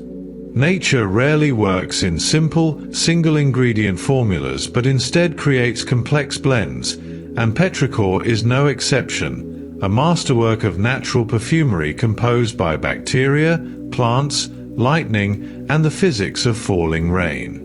The ability to detect Petrichor isn't limited to close range, and for many animals with keen senses of smell, these scent compounds can carry information across surprisingly large distances. When wind conditions are favorable and the concentration of geosmin and other Petrichor components is high, some animals can detect these scents from miles away, using them as navigational cues or as indicators of changing environmental conditions. Birds, mammals with well-developed olfactory systems, and even some insects can pick up on these chemical signals long before they can see or hear evidence of rain. For these animals, the ability to detect approaching weather from a distance provides a significant survival advantage, giving them time to seek shelter, move to better locations, or adjust their behavior in preparation for changing conditions. The scent becomes a form of long-distance communication between the landscape and its inhabitants, a chemical broadcast that announces the coming of rain to any creature equipped with the right sensory apparatus to receive the message. Mosquitoes, Those ubiquitous insects that seem to find us no matter where we hide are particularly attuned to geosmin, though their interest in it has nothing to do with humans. Female mosquitoes seeking places to lay their eggs are drawn to geosmin-rich sites because this compound often indicates the presence of standing water with abundant organic matter and bacterial activity, exactly the kind of environment where mosquito larvae thrive. The geosmin acts as a homing signal, helping mosquitoes locate suitable breeding sites without having to search randomly. This is why mosquito populations often surge after rains, not just because the rain creates pools of standing water, but because the petrichor compounds released by that rain actively attract egg-laying females to those newly formed habitats. It's a relationship that has likely existed for millions of years, with mosquitoes evolving to recognize geosmin as a reliable indicator of favorable breeding conditions, and it connects the smell of rain to the buzz of mosquitoes in ways most people probably don't consider when they step outside after a storm. The evolutionary origins of geosmin production are still being unraveled, but one compelling hypothesis is that bacteria evolved to produce this compound as a signal to attract organisms that could help disperse their spores. This would be a form of chemical manipulation, where the bacteria essentially advertise their presence to insects, small animals, and other potential dispersers, encouraging these organisms to visit and potentially transport spores to new locations. The bacteria invest metabolic energy in producing geosmin, and in return they gain the services of mobile organisms that can carry their offspring far beyond what wind or water alone might accomplish. It's a subtle form of mutualism or exploitation, depending on your perspective, where one organism uses chemical signals to influence the behavior of another to its own advantage. If this hypothesis is correct, then the pleasant smell of rain is actually a manipulative signal we're responding to, one that was never intended for us but that we've nevertheless learned to find attractive and meaningful. Long before scientists identified geosmin or understood the chemistry behind petrichor, humans appreciated the smell of rain and soil. Ancient texts, poetry, and folklore from cultures around the world reference the scent of earth after rain, often in reverential or celebratory terms. People knew intuitively that this smell meant good things, that it signaled the end of drought, the promise of crops, the renewal of life. They didn't need to understand Actinomycetes or volatile organic compounds to recognize that this scent was important and worth paying attention to. The scientific explanation, when it finally came, added layers of understanding and connected the phenomenon to broader patterns in chemistry and ecology, but it didn't fundamentally change the human experience of petrichor or the emotions it evokes. In some ways, the science illuminates without diminishing, adding context and detail to an appreciation that has always been there, built into our relationship with the natural world and the weather that shapes it. When you taste a beet and experience that distinctive earthy flavor, you're tasting geosmin in one of its most concentrated natural forms in human food. This compound isn't just present in beets, it essentially defines what beets taste like, providing that characteristic note that makes them immediately recognizable and polarizing. People who enjoy beets often describe their flavor as sweet and earthy, wholesome and grounding. People who dislike beets often cite that very same earthiness as the problem, finding it too intense or too reminiscent of dirt. Both groups are reacting to the same molecule, and their different responses likely reflect variations in how sensitive their geosmin receptors are and how their brains interpret the signal those receptors send. It's fascinating that a compound most people encounter first as the smell of rain can become such a defining flavor characteristic in a vegetable, connecting our experience of weather to our experience of food in a molecular thread that runs through both. Scientific studies of geosmin have revealed some interesting variability in how sensitive different people are to detecting it. Detection thresholds, the minimum concentration at which someone can reliably identify a scent, vary considerably across different research studies and across different individuals within those studies. Some studies report thresholds as low as 5 parts per trillion, while others find that people need slightly higher concentrations to detect it reliably. Part of this variation comes from differences in testing methodology, how the geosmin is presented, what medium it's dissolved or suspended in, and how subjects are asked to report detection. But part of it also reflects genuine biological variation among humans, differences in the number and sensitivity of geosmin receptors we each possess, differences in how our brains process olfactory information, and even differences in our prior exposure and learned associations with the smell. The overall pattern is consistent though.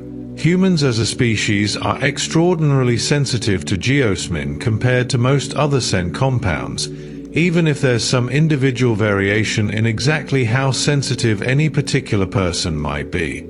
Ancient observers trying to describe and understand the smell of rain sometimes compared it to floral fragrances that seem to be trapped in soil or rocks and released by moisture. This was a poetic and intuitive way of thinking about Petrichor, imagining that the earth somehow captured and held scents from plants, storing them until rain came along to set them free. While the metaphor isn't scientifically accurate, it contains a grain of truth. Plant-derived oils and compounds do accumulate in and on soil, and rain does release them. The floral comparison probably came from regions where aromatic plants were common, where the plant contribution to Petrichor might include compounds with sweet or flower-like qualities that blended with the earthier bacterial notes. These ancient attempts to explain Petrichor show how humans have always sought to understand their sensory experiences, creating explanations that drew on what they could observe and what made sense within their frameworks of knowledge, building understanding incrementally across generations until scientific methods could provide more precise and mechanistic explanations. The chemical similarities that early researchers noticed between cedar compounds and some components of Petrichor weren't entirely imaginary. Certain volatile compounds found in cedar wood, particularly some terpenes and related molecules, do share structural features with some of the plant-derived oils that contribute to Petrichor. Both involve ring structures of carbon atoms with various attachments. Both are relatively small volatile molecules that evaporate easily and carry scent, and both are produced by plants as secondary metabolites for various protective or signaling purposes. The aromatic overlap isn't complete. Cedar has its own distinctive character that's sharper and more resinous than Petrichor, but there are enough similarities that someone comparing the two scents might notice family resemblances.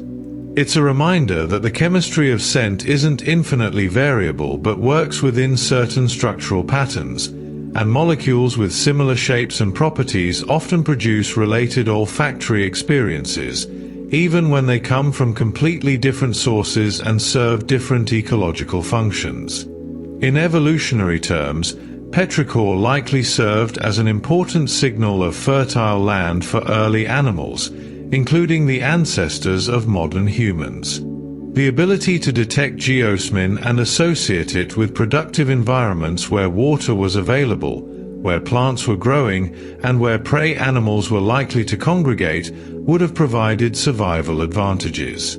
Animals that could smell rain from a distance and move toward it would have had better access to resources than those that couldn't.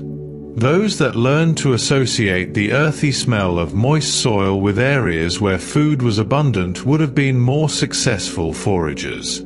Over countless generations, natural selection would have favored individuals who found these smells appealing and who were motivated to seek them out, gradually building a positive emotional and behavioral response to Petrichor into the genetic heritage of many species.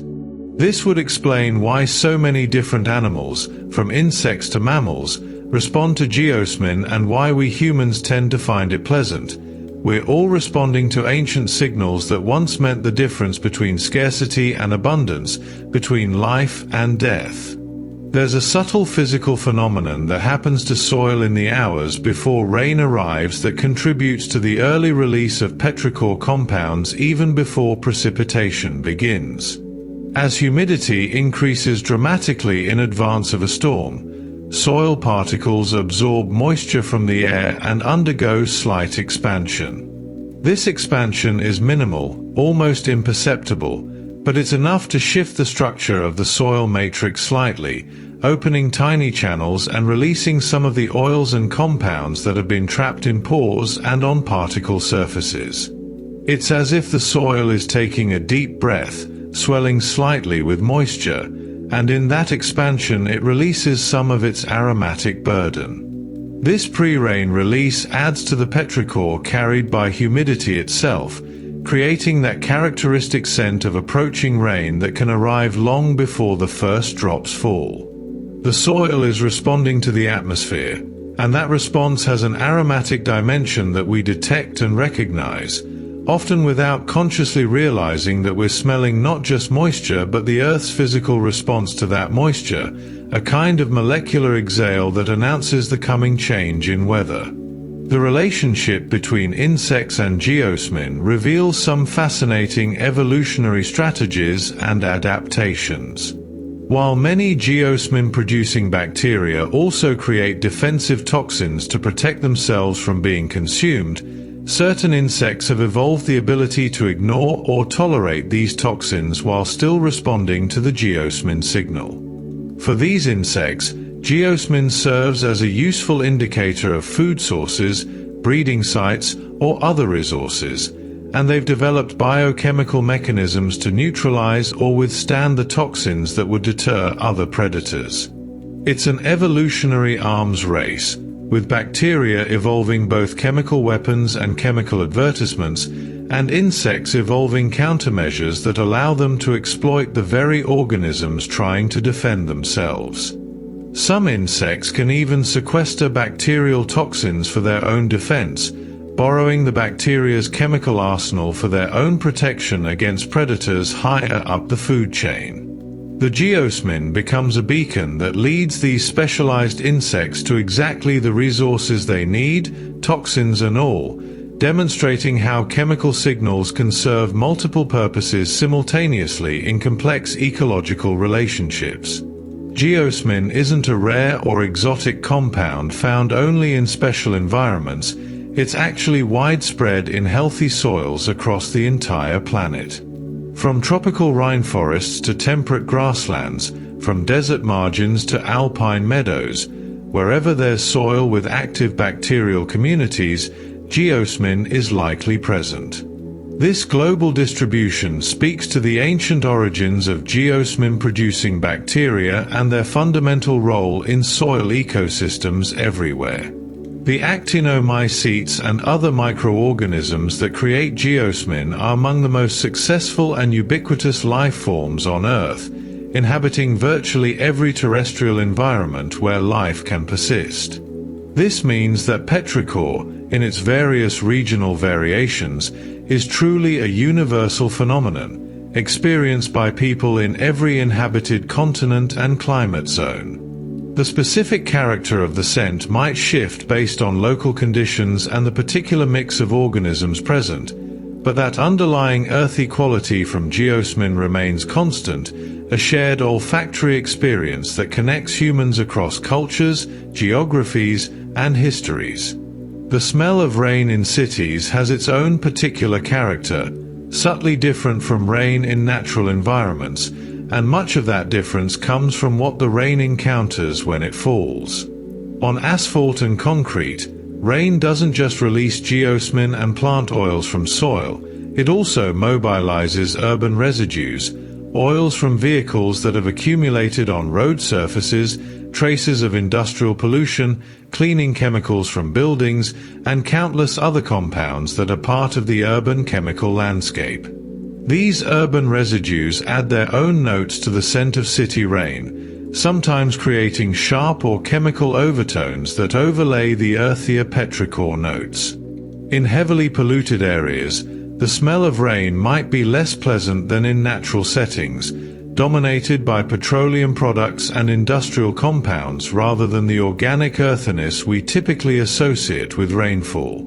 Yet even in cities, that underlying petrichor is often still detectable, rising from parks, gardens, and any exposed soil, a reminder that even in our most modified environments, the ancient chemical dialogue between rain and earth continues, though perhaps in a more muted or altered form. There's a simple experiment anyone can try that reveals how thoroughly plant oils and other petrichor compounds saturate outdoor surfaces. If you breathe warm, moist air onto a dry rock that's been sitting in the sun, particularly one with a porous surface like limestone or sandstone, you might detect a faint petrichor-like scent. Your warm breath provides just enough moisture to release tiny amounts of the compounds that have accumulated on and in the rock's surface over time.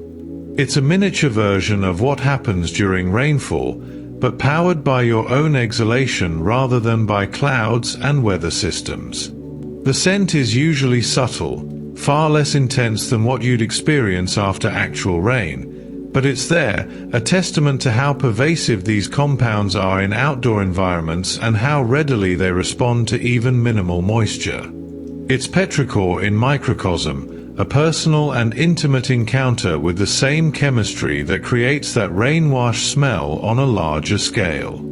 Our sensitivity to petrichor may serve a practical function beyond mere aesthetic appreciation, acting as an early warning system for approaching rain. Being able to detect geosmin and other petrichor compounds before precipitation actually arrives gives us advance notice of changing weather, time to adjust our plans, seek shelter, or prepare in whatever ways might be appropriate.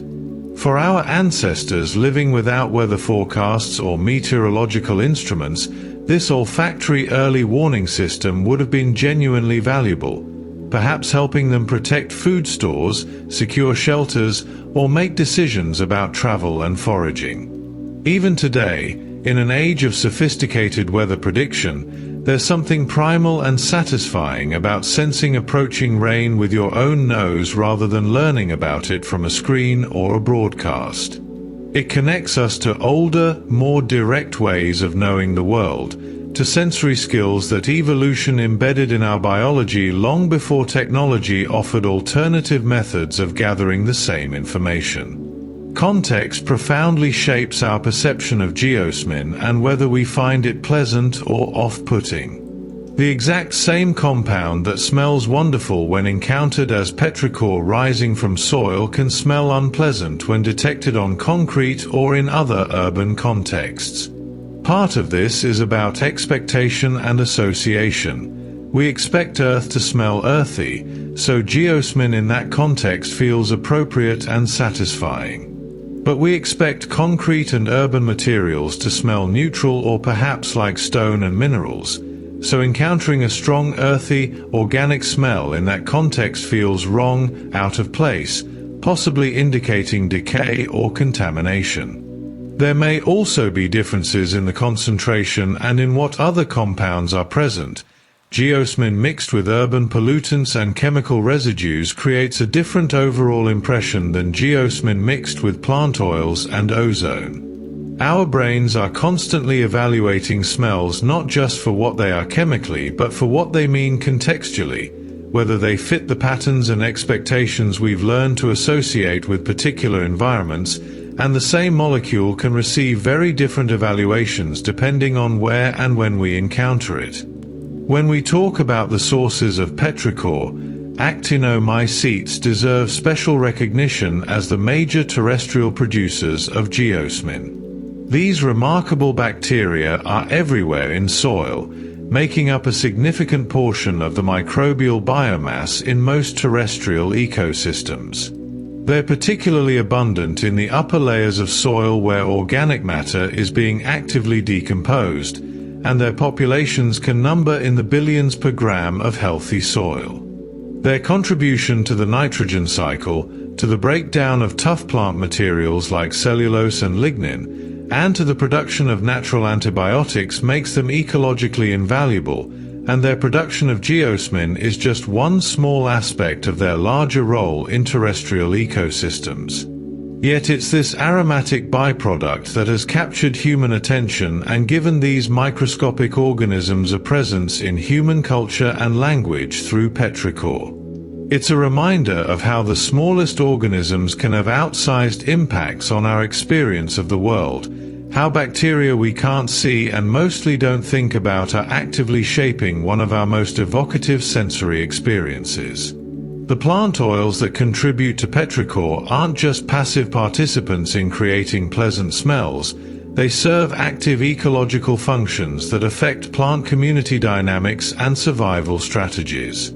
These oils, when they accumulate in soil during dry periods, help regulate seed competition by inhibiting germination. This creates a chemical memory of recent drought conditions, a signal that persists even after rain arrives and tells seeds to wait before sprouting. By releasing these inhibitory compounds, established plants can reduce competition for limited water and nutrients, essentially creating a chemical barrier that protects their own access to resources.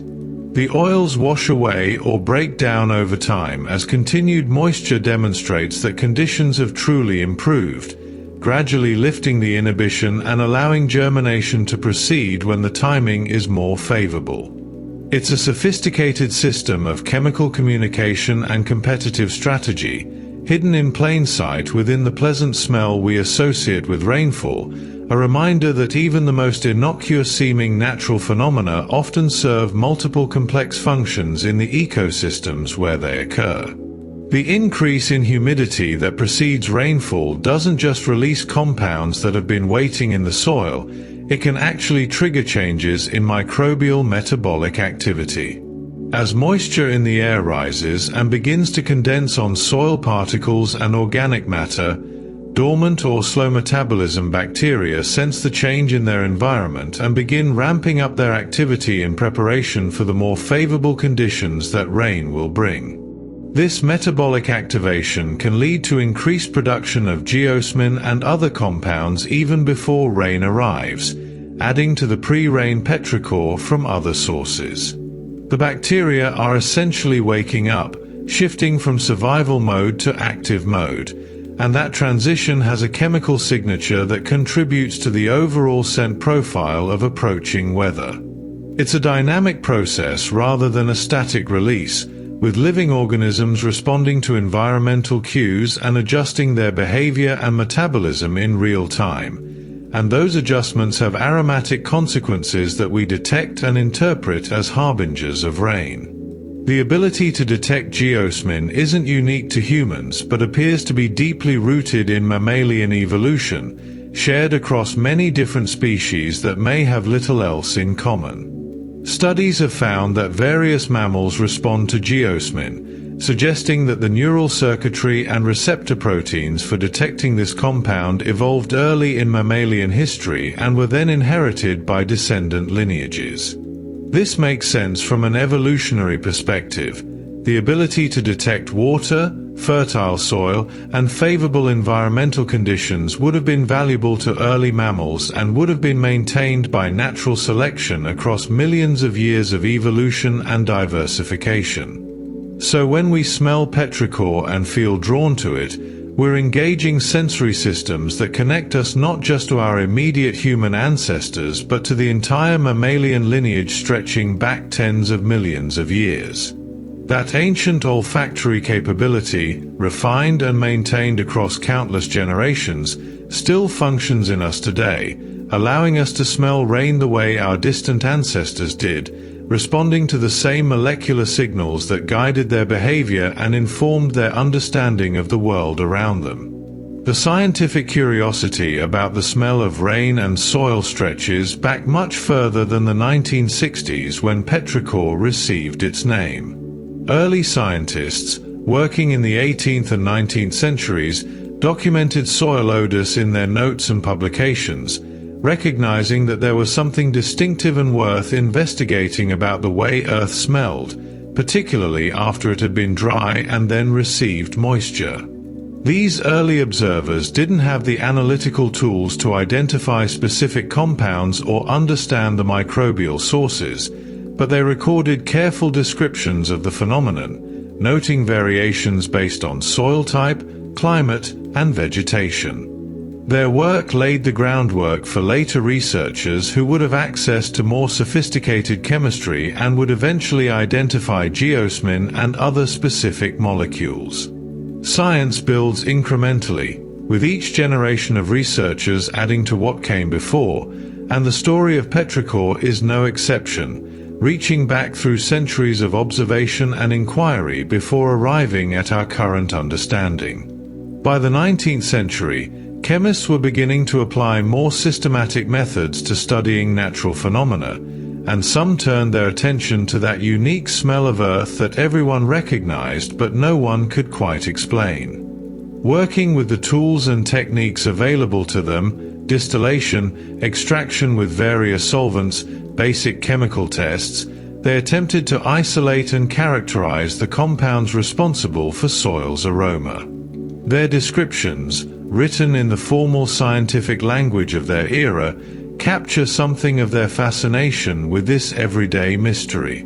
They noted the intensity of the smell after rain, its earthy and somewhat sweet character, and the way it seemed to vary from one type of soil to another. While they couldn't identify geosmin specifically, they succeeded in establishing that there were indeed volatile chemical compounds responsible for the scent, that it wasn't just imagination or folklore but a real phenomenon with a chemical basis that could be studied and potentially understood through scientific investigation. Some of those early chemical analyses drew comparisons between the smell of earth and cedar-derived compounds, and this connection appeared repeatedly in the literature. Researchers would extract oils from soil or rocks, test them, and note similarities to the aromatic compounds found in cedar wood. This wasn't an unreasonable comparison, given that both soil extracts and cedar oil contain volatile organic compounds with certain structural similarities, and both have earthy, woody, aromatic qualities. The comparison helped scientists of that era contextualize their findings, putting an unknown smell into relation with a known one, creating a reference point that other researchers could understand and build upon. While we now know that the dominant compound in Petrichor is geosmin from bacteria rather than cedar-like plant compounds, those early comparisons weren't wrong so much as incomplete, identifying one legitimate component of a more complex mixture, doing the best they could with the analytical methods and theoretical frameworks available at the time.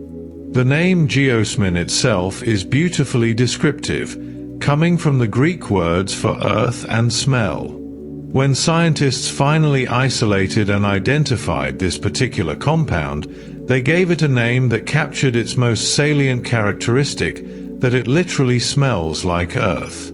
It's a straightforward, almost poetic naming that stands in contrast to the often opaque chemical nomenclature that dominates scientific discourse.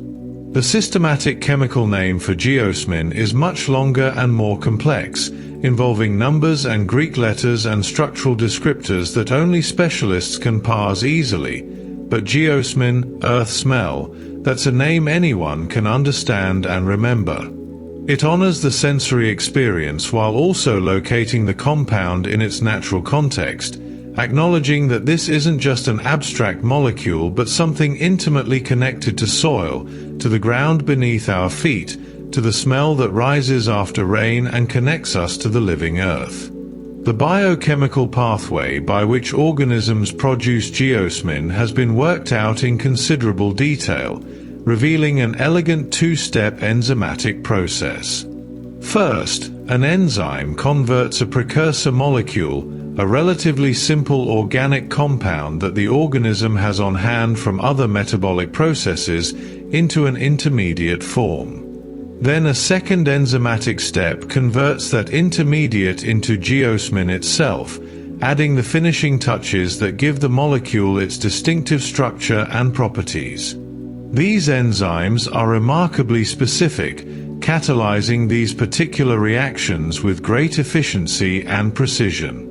Understanding this pathway has practical implications for everything from controlling geosmin in aquaculture to potentially engineering bacteria that either produce more or less of it depending on human needs. But it also has a kind of aesthetic beauty, the idea that something as evocative and emotionally resonant as the smell of rain is produced through this precise molecular choreography, through enzymes that have been refined by millions of years of evolution to perform these specific chemical transformations with remarkable reliability. Not every organism can produce geosmin, only those that possess the specific genes encoding the enzymes required for its synthesis. This genetic requirement means that geosmin production is scattered across the tree of life in particular lineages that happen to carry these genes, rather than being a universal capability of all bacteria or all microorganisms.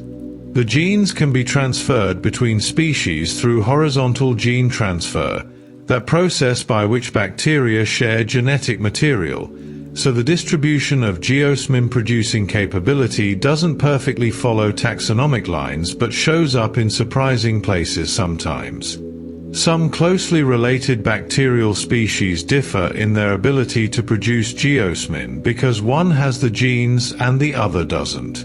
This genetic specificity is part of what makes the ecology of Petrichor interesting. It's not simply that all soil bacteria produce these compounds, but that certain specialized lineages do so, and the abundance of Petrichor in any given environment depends on how abundant those particular lineages happen to be in that soil or water body.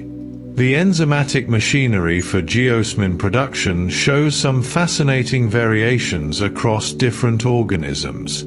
Some bacteria use what are called bifunctional enzymes, single proteins that can perform both steps of the geosmin synthesis pathway. Having a single enzyme handle multiple reactions is more efficient than having separate enzymes for each step, requiring less genetic material to encode and less cellular machinery to maintain. It's an elegant solution that evolution has arrived at in some lineages, streamlining the production process while still achieving the same end result. Other organisms use separate enzymes for each step, and both strategies work fine. They just represent different evolutionary solutions to the same biochemical challenge. The existence of these different approaches tells us that geosmin synthesis has evolved multiple times independently or has been modified in various ways as the genes have moved between different bacterial lineages, another example of how evolution tinkers and optimizes, finding multiple viable paths to the same destination. Geosmin isn't a particularly stable molecule under all conditions, and it breaks down relatively quickly when exposed to acidic environments. This chemical vulnerability has practical implications for how geosmin behaves in natural systems. In soils or waters with low pH, geosmin concentrations tend to be lower not just because production might be reduced. Acids can stress bacteria and affect their metabolism, but also because any geosmin that is produced degrades more rapidly. This is one reason why Petrichor can smell different in different environments. Soils with different pH levels will have different concentrations of intact geosmin even if bacterial populations and production rates are similar. The breakdown of geosmin produces other compounds, some of which may have their own aromatic properties, so the degradation process itself might contribute notes to the overall scent profile. It's another layer of complexity in the chemistry of Petrichor, where not just production but also stability and degradation play roles in determining what we ultimately smell. The problems that geosmin causes in aquaculture aren't limited to freshwater systems. Saltwater fish farming also contends with geosmin contamination, though the sources and dynamics can be somewhat different. In marine aquaculture, geosmin might come from certain types of algae or from bacteria growing in sediments or on the surfaces of nets and tanks. The compound affects the taste and marketability of saltwater fish just as it does freshwater species, creating that muddy or earthy off-flavor that consumers reject. Managing geosmin in marine systems presents its own set of challenges, different from freshwater management because the chemistry and ecology of saltwater are different, and the organisms producing geosmin may be different species with different growth patterns and vulnerabilities. But the end result is the same: fish that taste like earth rather than like the clean, fresh seafood that markets demand, and farms that must invest time and resources into preventing or eliminating the problem. When fish accumulate geosmin from their environment, the compound doesn't distribute evenly throughout their bodies but concentrates preferentially in fatty tissues. This makes sense chemically. Geosmin, despite being water-soluble enough to travel through aquatic environments, has molecular properties that make it more soluble in fats and oils than in pure water. So as fish absorb geosmin through their gills or consume it in their food, it gradually accumulates in adipose tissue, in the fatty deposits around organs, in the oils within muscle tissue. This concentration in fat means that fattier fish species tend to have more pronounced geosmin problems than leaner species, and it means that the off-flavor can be particularly strong in the richest, most desirable parts of the fish. It also means that simply moving contaminated fish to clean water doesn't immediately solve the problem. The geosmin stored in fatty tissues is released only slowly, requiring time for the fish to metabolize and excrete it before the flavor returns to normal, a process that can take days or even weeks depending on how much has accumulated. Water treatment facilities facing geosmin contamination have developed increasingly sophisticated methods for dealing with this challenging compound. Advanced treatment processes, including ozone injection, advanced oxidation using hydrogen peroxide and ultraviolet light, and specialized filtration systems, can successfully remove geosmin from drinking water supplies, though these technologies come with significant costs in terms of infrastructure, energy, and operational complexity. The challenge lies in the fact that geosmin is relatively resistant to conventional water treatment methods that work well for other contaminants. Chlorination, the standard disinfection approach used by most water systems, barely touches geosmin, and even extended contact time doesn't break it down effectively. This has driven innovation in water treatment, pushing facilities to adopt newer technologies that can handle this specific problem. The investment is worthwhile because even though geosmin poses no health risk, consumer complaints about taste and odor can undermine confidence in water supplies and lead to people turning to bottled water or other alternatives, which defeats the purpose of maintaining public water systems. One of the more accessible and widely used methods for reducing geosmin in water involves activated carbon filters, which work by adsorbing the compound onto the vast surface area of specially treated carbon particles. Activated carbon is remarkably porous at the microscopic level, with internal channels and cavities that provide enormous surface area in a relatively small volume of material. Geosmin molecules, along with many other organic compounds, stick to these surfaces through weak chemical interactions, effectively removing them from the water passing through the filter. However, activated carbon's effectiveness against geosmin is only partial.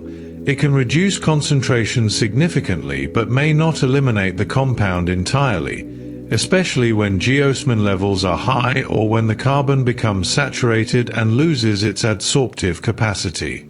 Home water filters with activated carbon can help reduce geosmin-related taste and odor issues, but they need regular replacement to remain effective, and they work best as one component of a multi-step treatment approach rather than as a complete solution on their own. Sometimes the worst geosmin problems in water supplies occur not when bacteria are actively growing but when they die off suddenly.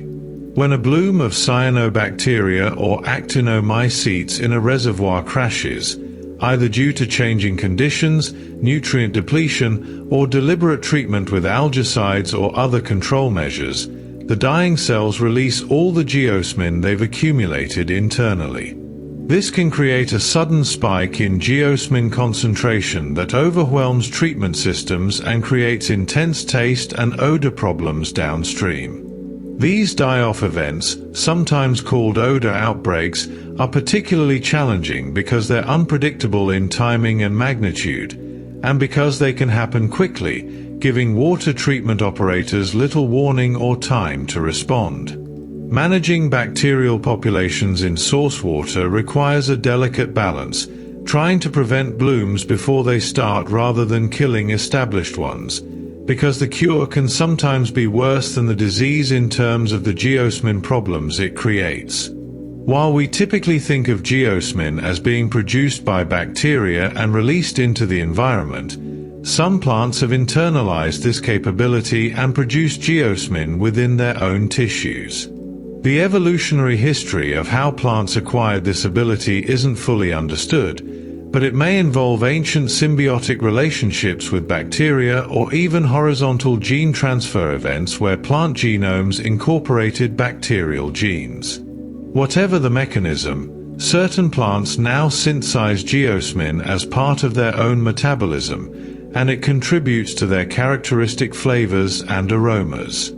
Beets are the most famous example, but they are not alone. The presence of geosmin in plant tissues serves various possible functions. It might deter some herbivores while attracting others, might play roles in plant defense or signaling, or might simply be a metabolic byproduct that happens to have aromatic properties.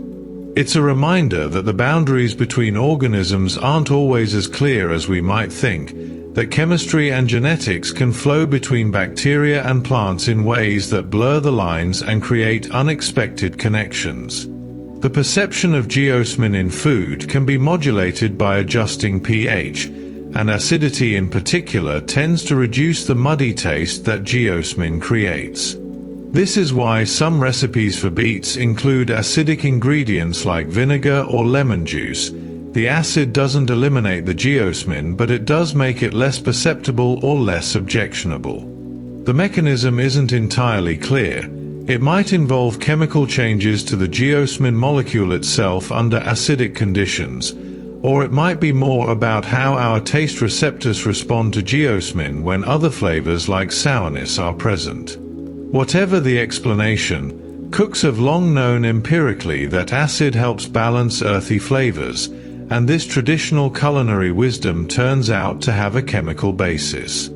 It's one of those satisfying moments where folk knowledge and scientific understanding converge, where practices that develop through trial and error over generations turn out to make perfect sense when examined through the lens of chemistry. The sensitivity of human detection for geosmin in water rivals or even exceeds our sensitivity to it in air.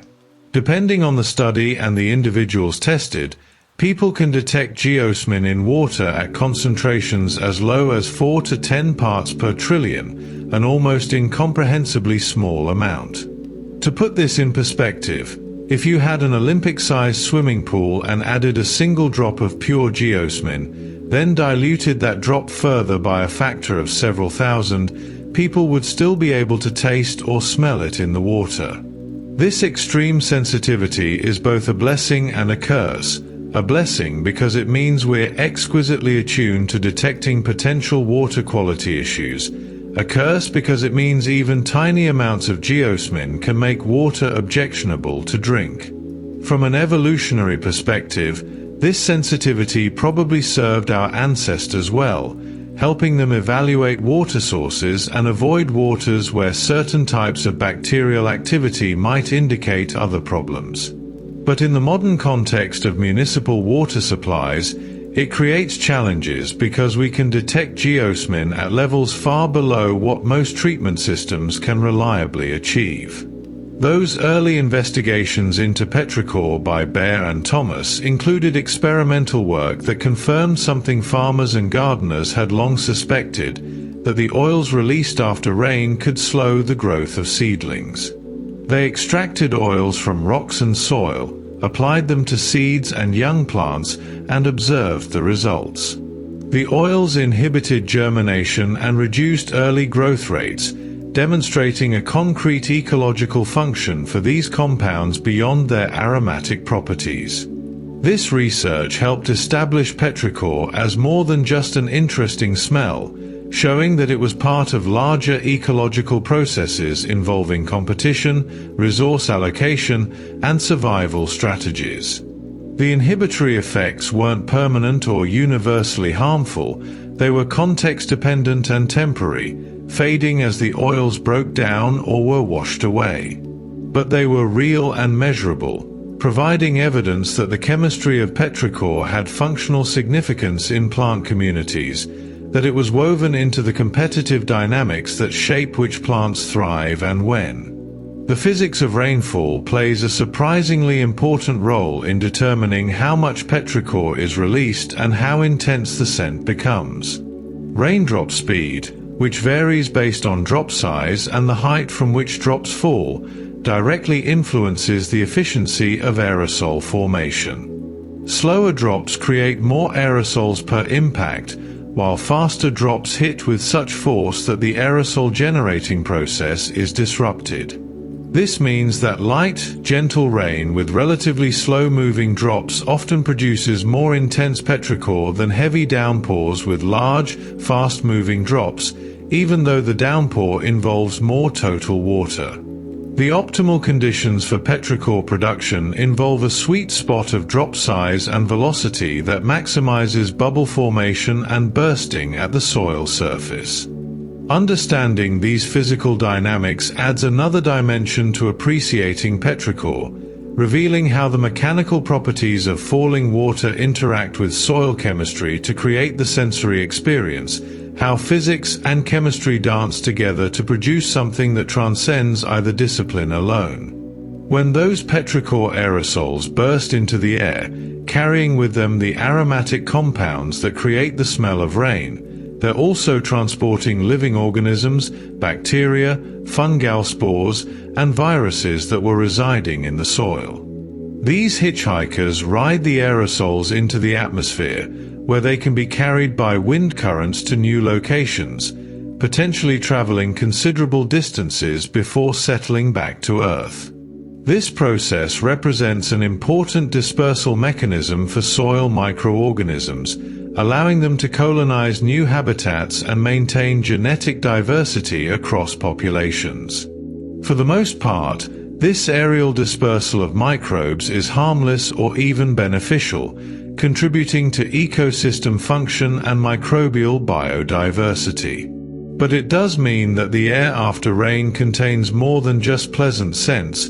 It's alive with microscopic organisms suspended in the atmosphere, invisible passengers on the same aerosols that carry geosmin to our noses. Petrichor becomes not just a smell but a biological phenomenon, a moment when the boundary between soil and air becomes permeable, when the hidden microbial world rises briefly into the realm where we can detect it, if only through its aromatic signatures. The perfume industry's fascination with petrichor has led to numerous attempts to recreate that elusive first rain aroma, the scent that captures the moment when dry earth receives moisture after a long wait. Traditional perfumers work with natural extracts and essential oils, blending earthy base notes like vetiver or patchouli with fresher, greener notes to approximate the complexity of petrichor. Some incorporate synthetic geosmin or compounds that smell similar to it, trying to capture that distinctive muddy earthy character. Others focus on recreating the ozone notes that accompany thunderstorms, adding sharp, clean elements that evoke electricity and moisture. The best of these perfumes manage to trigger memories and associations with rain, even if they can't perfectly replicate the actual experience. They remind us that Petrichor is as much about context and memory as it is about chemistry, that the smell of rain carries with it associations with relief, renewal, childhood, and nature that no laboratory creation can fully capture. Still, the attempts themselves are beautiful, representing humanity's desire to bottle and preserve ephemeral natural experiences, to carry the smell of rain with us even into places and times when the sky is clear and the ground is dry, to have at hand a reminder of one of nature's most evocative and comforting sensory gifts.